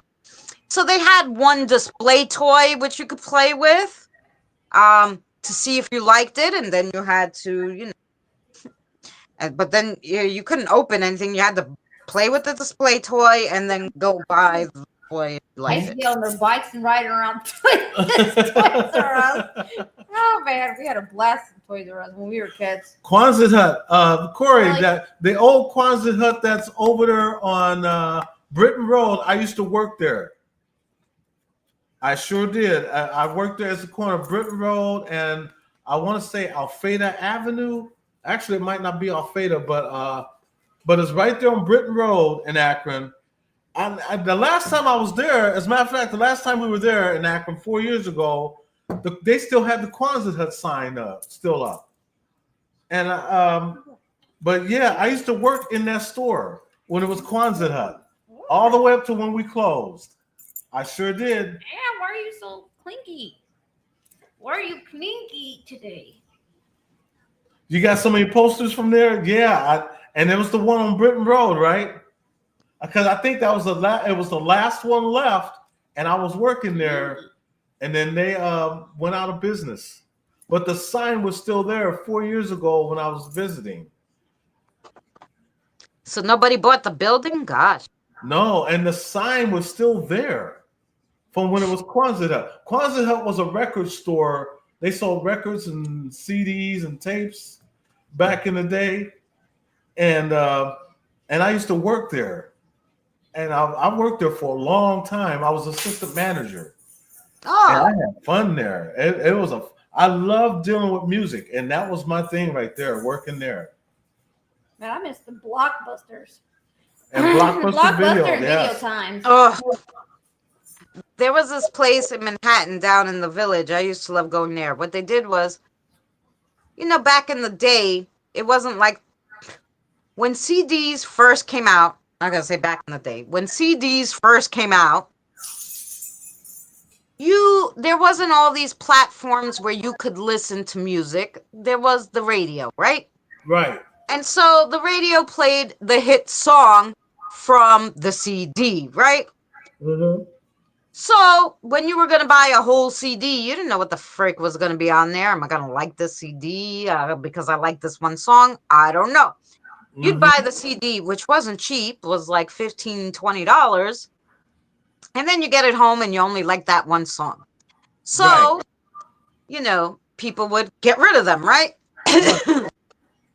So they used to have this secondhand CD store in the Village. And they had all these CDs that were lightly used by people who were like, no, I don't like this. I'll get just the single, you have the CD. And they would sell them really cheap. So I went in there one day, and just for fun, I bought this one, and I bought it. I never heard of these people. I bought it just because I liked the cover and the name of the band. And the band was called The Lucky Dumplings. And I bought the CD for 75 cents. Right. I loved almost every single song on that CD. I never heard of these people, but then I loved them. I was like, these people are the best. I never heard them anywhere, just on this CD that I bought at that store for 75 cents. That So usually just works those out like figures. that. You end up buying a song, buying a CD, especially a promotional CD. What's that group and we you buy it, huh? The group we seen on YouTube, we freaking fell in. Oh, yeah, there was a group that we fell in love with. It was back in the 80s, and we never heard of this group. It was a group ever. called Monty Special. They did a song called Stop, Girls Go Crazy. It came out like 1985, 86. I had never heard of these people before because they were from the UK. Yeah. And I played the record, and I'm listening to it. I'm like, damn, this record sounds good. It was on a channel we was watching called what was it called? Music, something about musicians that you never heard of. Something about musicians you never heard of, or that you didn't know. Really? Made this. What they did was they made a song prior to that they gave to another artist. And it became a big hit. But then they did a song on their own that you never heard before. And when they played it, me and Jen listened to the song. I was like, wait a minute, I gotta look this group up. And the song sounded good as heck. The song never crossed over to the US. But his whole, we were listening to his other music besides that one. It's good. And they were good as we were heck. like, why didn't they hit America? They never came to America. Never ever. came to America. I'm like, why didn't they come to America? Because they probably would have. Now that they have all these Googles and everything, I should look up the Lucky Dumplings. I don't know where they came from. Right. And every time I tell somebody that, they're like, who? I'm like, did you ever hear of them? Yeah. And it was crazy because and now and this stuff goes back to the early 80s, and they only did 3 albums and then they quit. They actually started doing other things for other artists, but they had made some really good music. But what they were actually known for, they did a song for this other group. I'm trying to think of who that group was, but the song became a hit. And nobody knew who the writers were. They never, you don't hear nothing about the writers of the song, just the artist. And but then they played the writer, that the guy that wrote the song had that group called Monty Special, and played the song that he did, and none of this stuff never crossed the US. And they're from the UK. They were from Wales, Germany, and Russia. Oh, yeah. They're all three different places, and the song was great. Oh my god, you Oh, should. see, I got it wrong. Lucky Dumplings was the name of the CD, but the group was called Moon Pools and Caterpillars. Wow. And they were a band that was seriously overlooked alternative rock classics from the mid 90s, basically. Mm-hmm. Yeah. Look up one of their songs. Jen, you might like it. The Moon Pools and Caterpillars. That's their name. And the album that I had was The Lucky Dumplings, because that's what I got for 75 cents. See, she's looking it up right now. Mhm. And so that's what I do now also in my spare time. I look up groups that I've never heard of. As a matter of fact, we were thinking moon about pools and what? Caterpillars. and caterpillars. Oh, I spelled it wrong. And we're thinking about doing reaction videos to musicians and songs that we never even heard of. Oh, that'd be fun. You know, and so we were batting our heads on that and thinking, do we want to do this? Do we want to do this? I think we're going to. I think I'm try to learn how to do my OBS, which is why I want a Boomer's help, so that I can do reaction videos. But since people are already doing mainstream artists, we want to do people that we've never heard of before. Yes. Like in the United, like That either they're, especially if they're overseas, like in Australia. Yeah, but these guys, they were here. Nobody ever heard of them. Shit. Moon Pools, Caterpillars. And they were, let me tell you, when you get a CD and every single song is good, no. Where can you do that? Right. I was in two groups. I had a group called Excel, and I was in another group called Ebony Web. Ebony Web is not a person. It's actually just a group name. And we called ourselves Ebony Web because we're mostly black, meaning ebony. And the web part was because we always stuck together. Yeah. So that's why it was called Ebony Web. We had one hit off that Ebony Web that you can still find on YouTube, which I was the lead singer of. And there's a song we did called Something About You that we did back in the early 80s. You know, and then I had another group called Flirt. You know, but yeah, that because I've always been in music. Yeah. You know, and then of course work with my cousin Roger and his group Zap and Roger, you know, and then working with SOS Band, Midnight Star, Atlantic Star, you know, and so on and so forth. Because I was always a sessions artist. So that's why I'm musically inclined. Yeah. But I've listened to all kinds of music, whether it be country, whether it be smooth jazz or progressive jazz. I listen to it all, especially punk rock. yeah, but these people we looked up, man, they were like freaking like wow, like Is that them right there? No, this is that song that she was. We're gonna play that later. I don't want you to get copyright. So everybody's gonna look up Moon Pools and Caterpillars. Who's that? If you like alternative rock from the 90s, I recommend. So yeah, because I've had people tell me before, how come you know, I'm not out there music wise? Because I didn't see stars in my eyes. No. You know, I kick him in his butt still because I'm like, dude, you should have, you know, went back to it. I kind of got afraid. Yeah, you know what would be, you know, you don't have to be Hollywood doing all that stuff, be away from your family. You can really, you know, make a YouTube channel with just shorts, because shorts are 3 minutes now, okay? Right. With just a short of you singing a song and put those stuff out, and you can get millions of people on that channel just listening. People love music, you know? So if it hits them, and up here. You know, why not? I was gonna show this. Let me turn this light off. This might be better. Now let me do this. You still can't see it. I got too much white going. Oh, there you go. It's a little ghosty. What's a ghosty? There it goes, Lucky Dumplings. That now, if you saw that little Lucky Dumpling thing, would you not buy that CD? Isn't it cute? You think it's a kid's thing? Yeah, You know you're what I'm thinking saying? this kid's song. It's not kid songs though; it's alternative rock. And but the cover was so cute. I'm like, I'm buying this. Mhm. The little dumpling looked like a ghosty, and you got the little, it was, yeah. So Mhm. that's why I bought it for the cover, the little Lucky Dumpling. And for 75 cents, I go, no, it's okay. And then, the whole CD was good. And I'm like, why did I never heard of these people? Hey, Corey, do you know all the famous people that came out of our hometown? Because he's from Akron, Ohio. I'll tell you.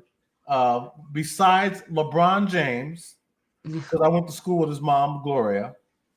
You also had Howard Hewitt that played with the group Shalimar. I knew Howard Hewitt.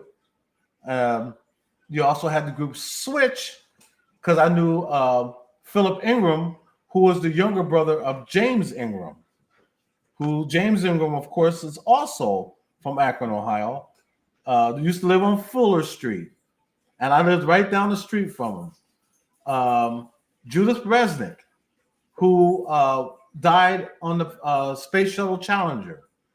Her dad was my family's eye doctor, Marvin Resnick.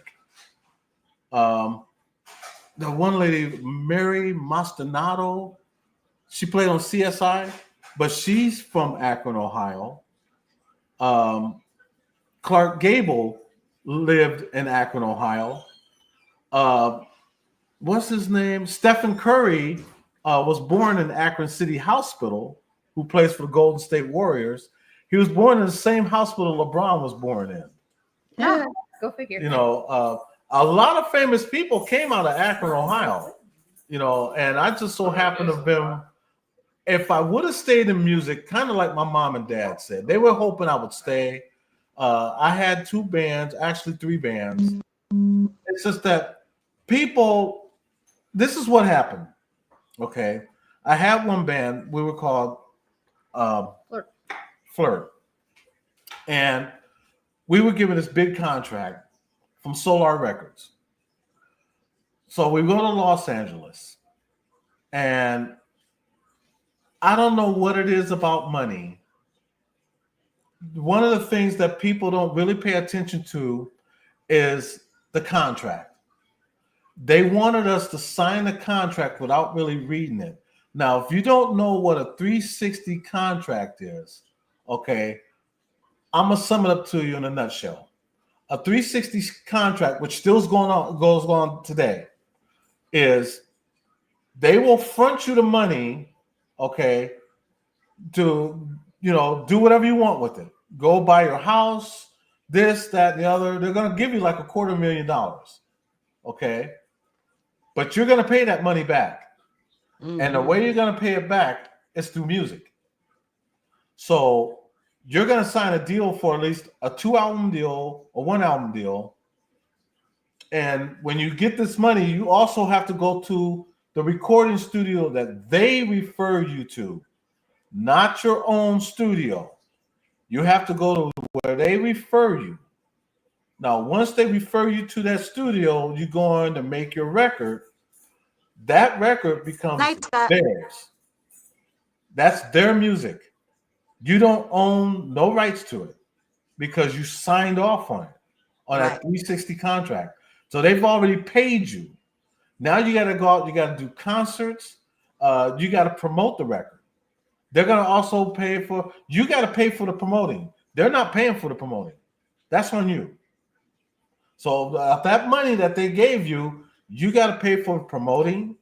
You got to also help pay for the distribution and your own concerts. And then you get some of that back. Not a lot of it, because a majority of it, 70% of that money is going to the record company. Yeah. And then the other 30% is going to you. So you're really not making anything. This is why a lot of people are going independent, because it's your own label. And this is what happened with me and the group Flirt. When they signed the 360 contract, they started having all these ideas. I didn't want to be part of their idea because I wanted to make sure that our music flourished, that we would get a good, decent amount of the contract, and it didn't happen that way. What happened right then and there was we disbanded right on the contract signing.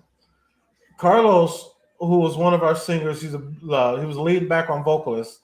He ended up going to the group which we know as The Deal with Babyface and L.A. Reid.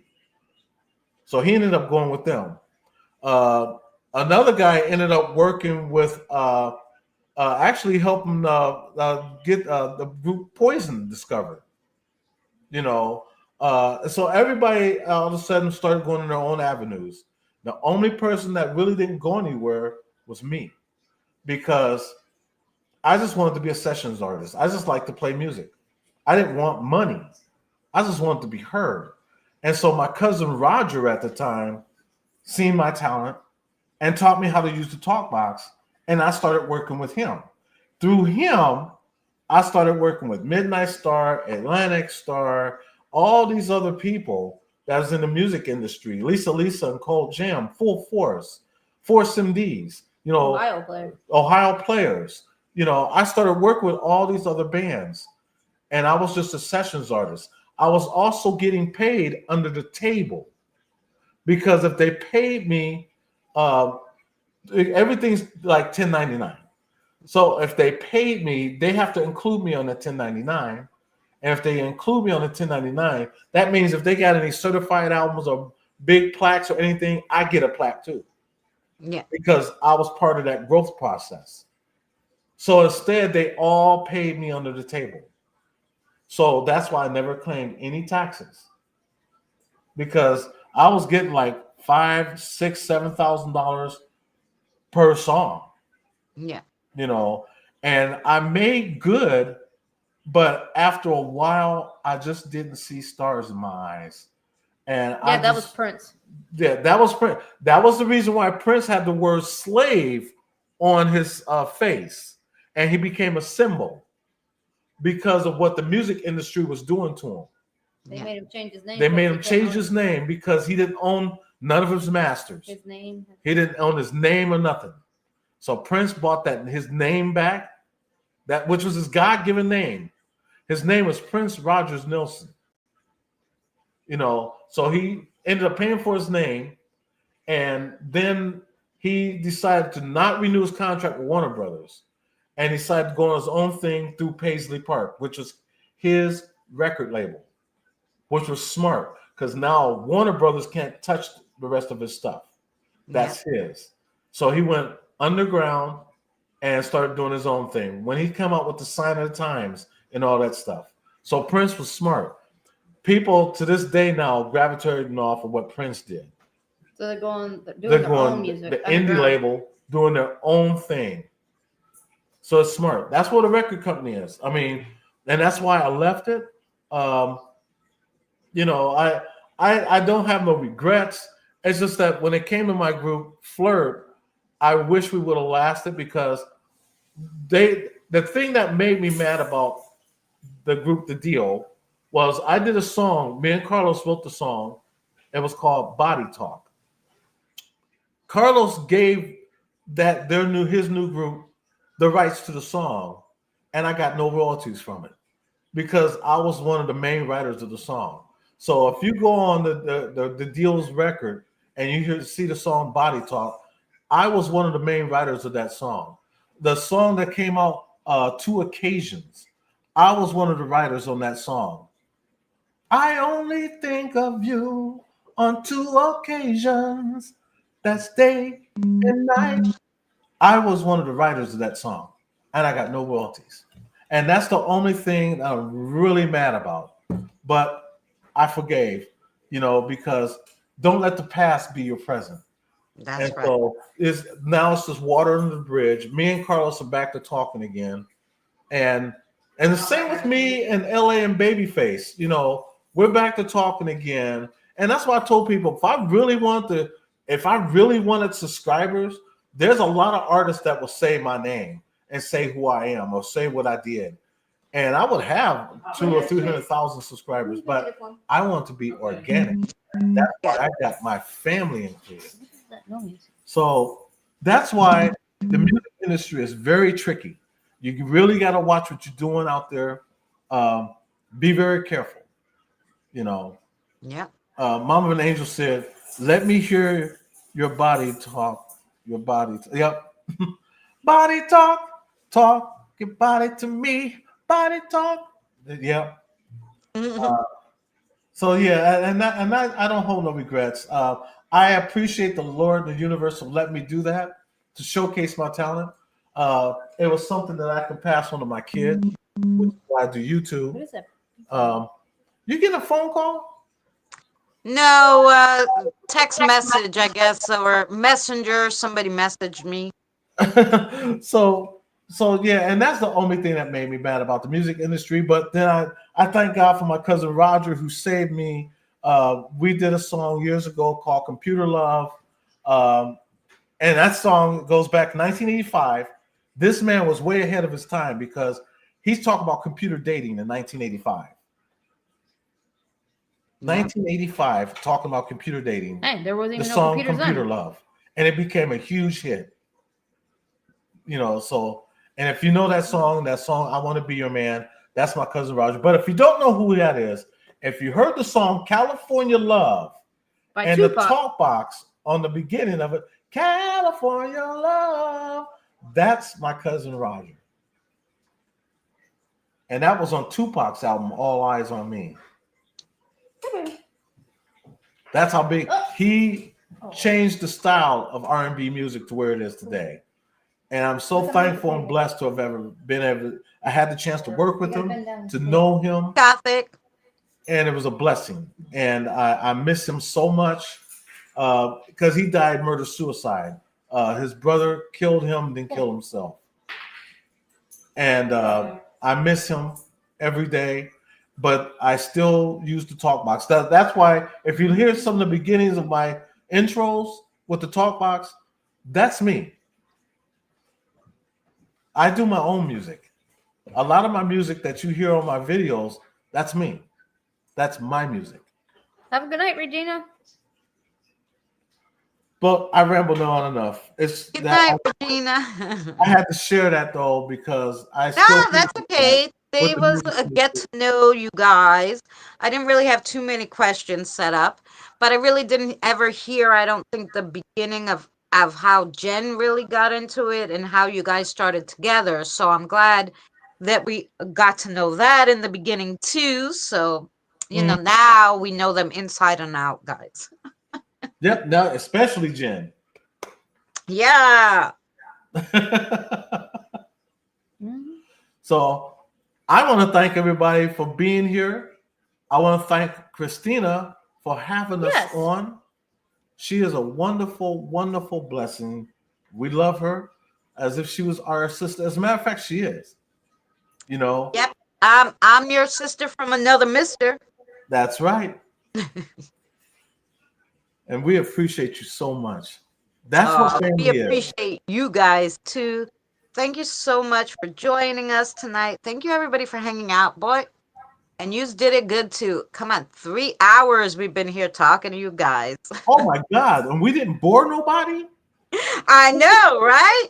Wow. We lost a few stragglers that, had to go to sleep, but, it's all right. The time difference, I get it.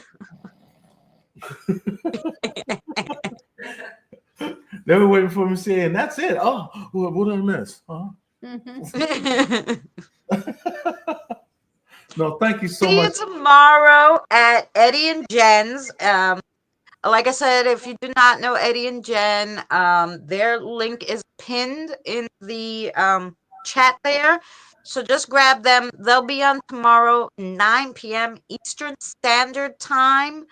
I don't know what time that's everybody else's time, but that's the time I go by. Look it up. Google knows. And to let y'all know, I'm going to have Christina on again on a future show. There is something else I want to talk to her about.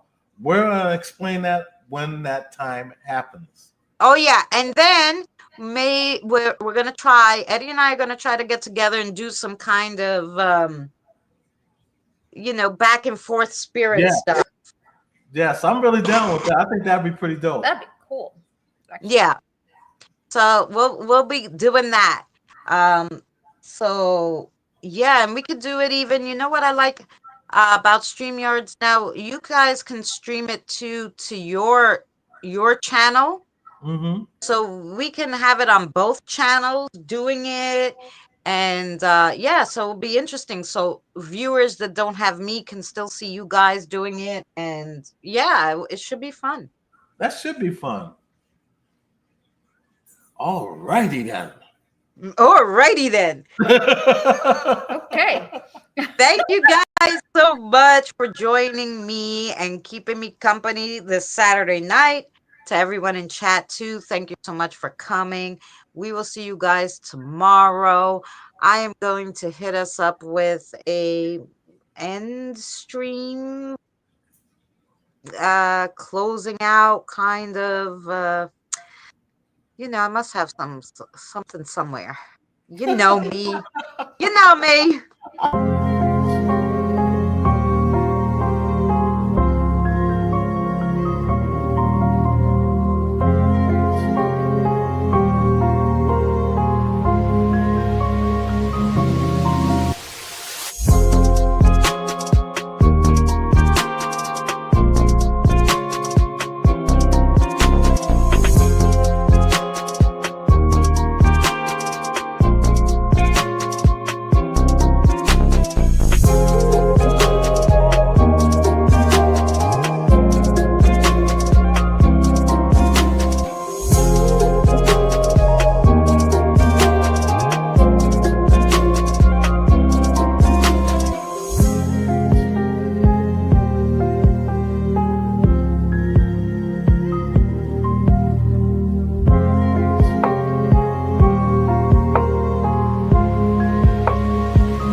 Remember, please discard all candy wrappers and popcorn containers in the nearest trash receptacle.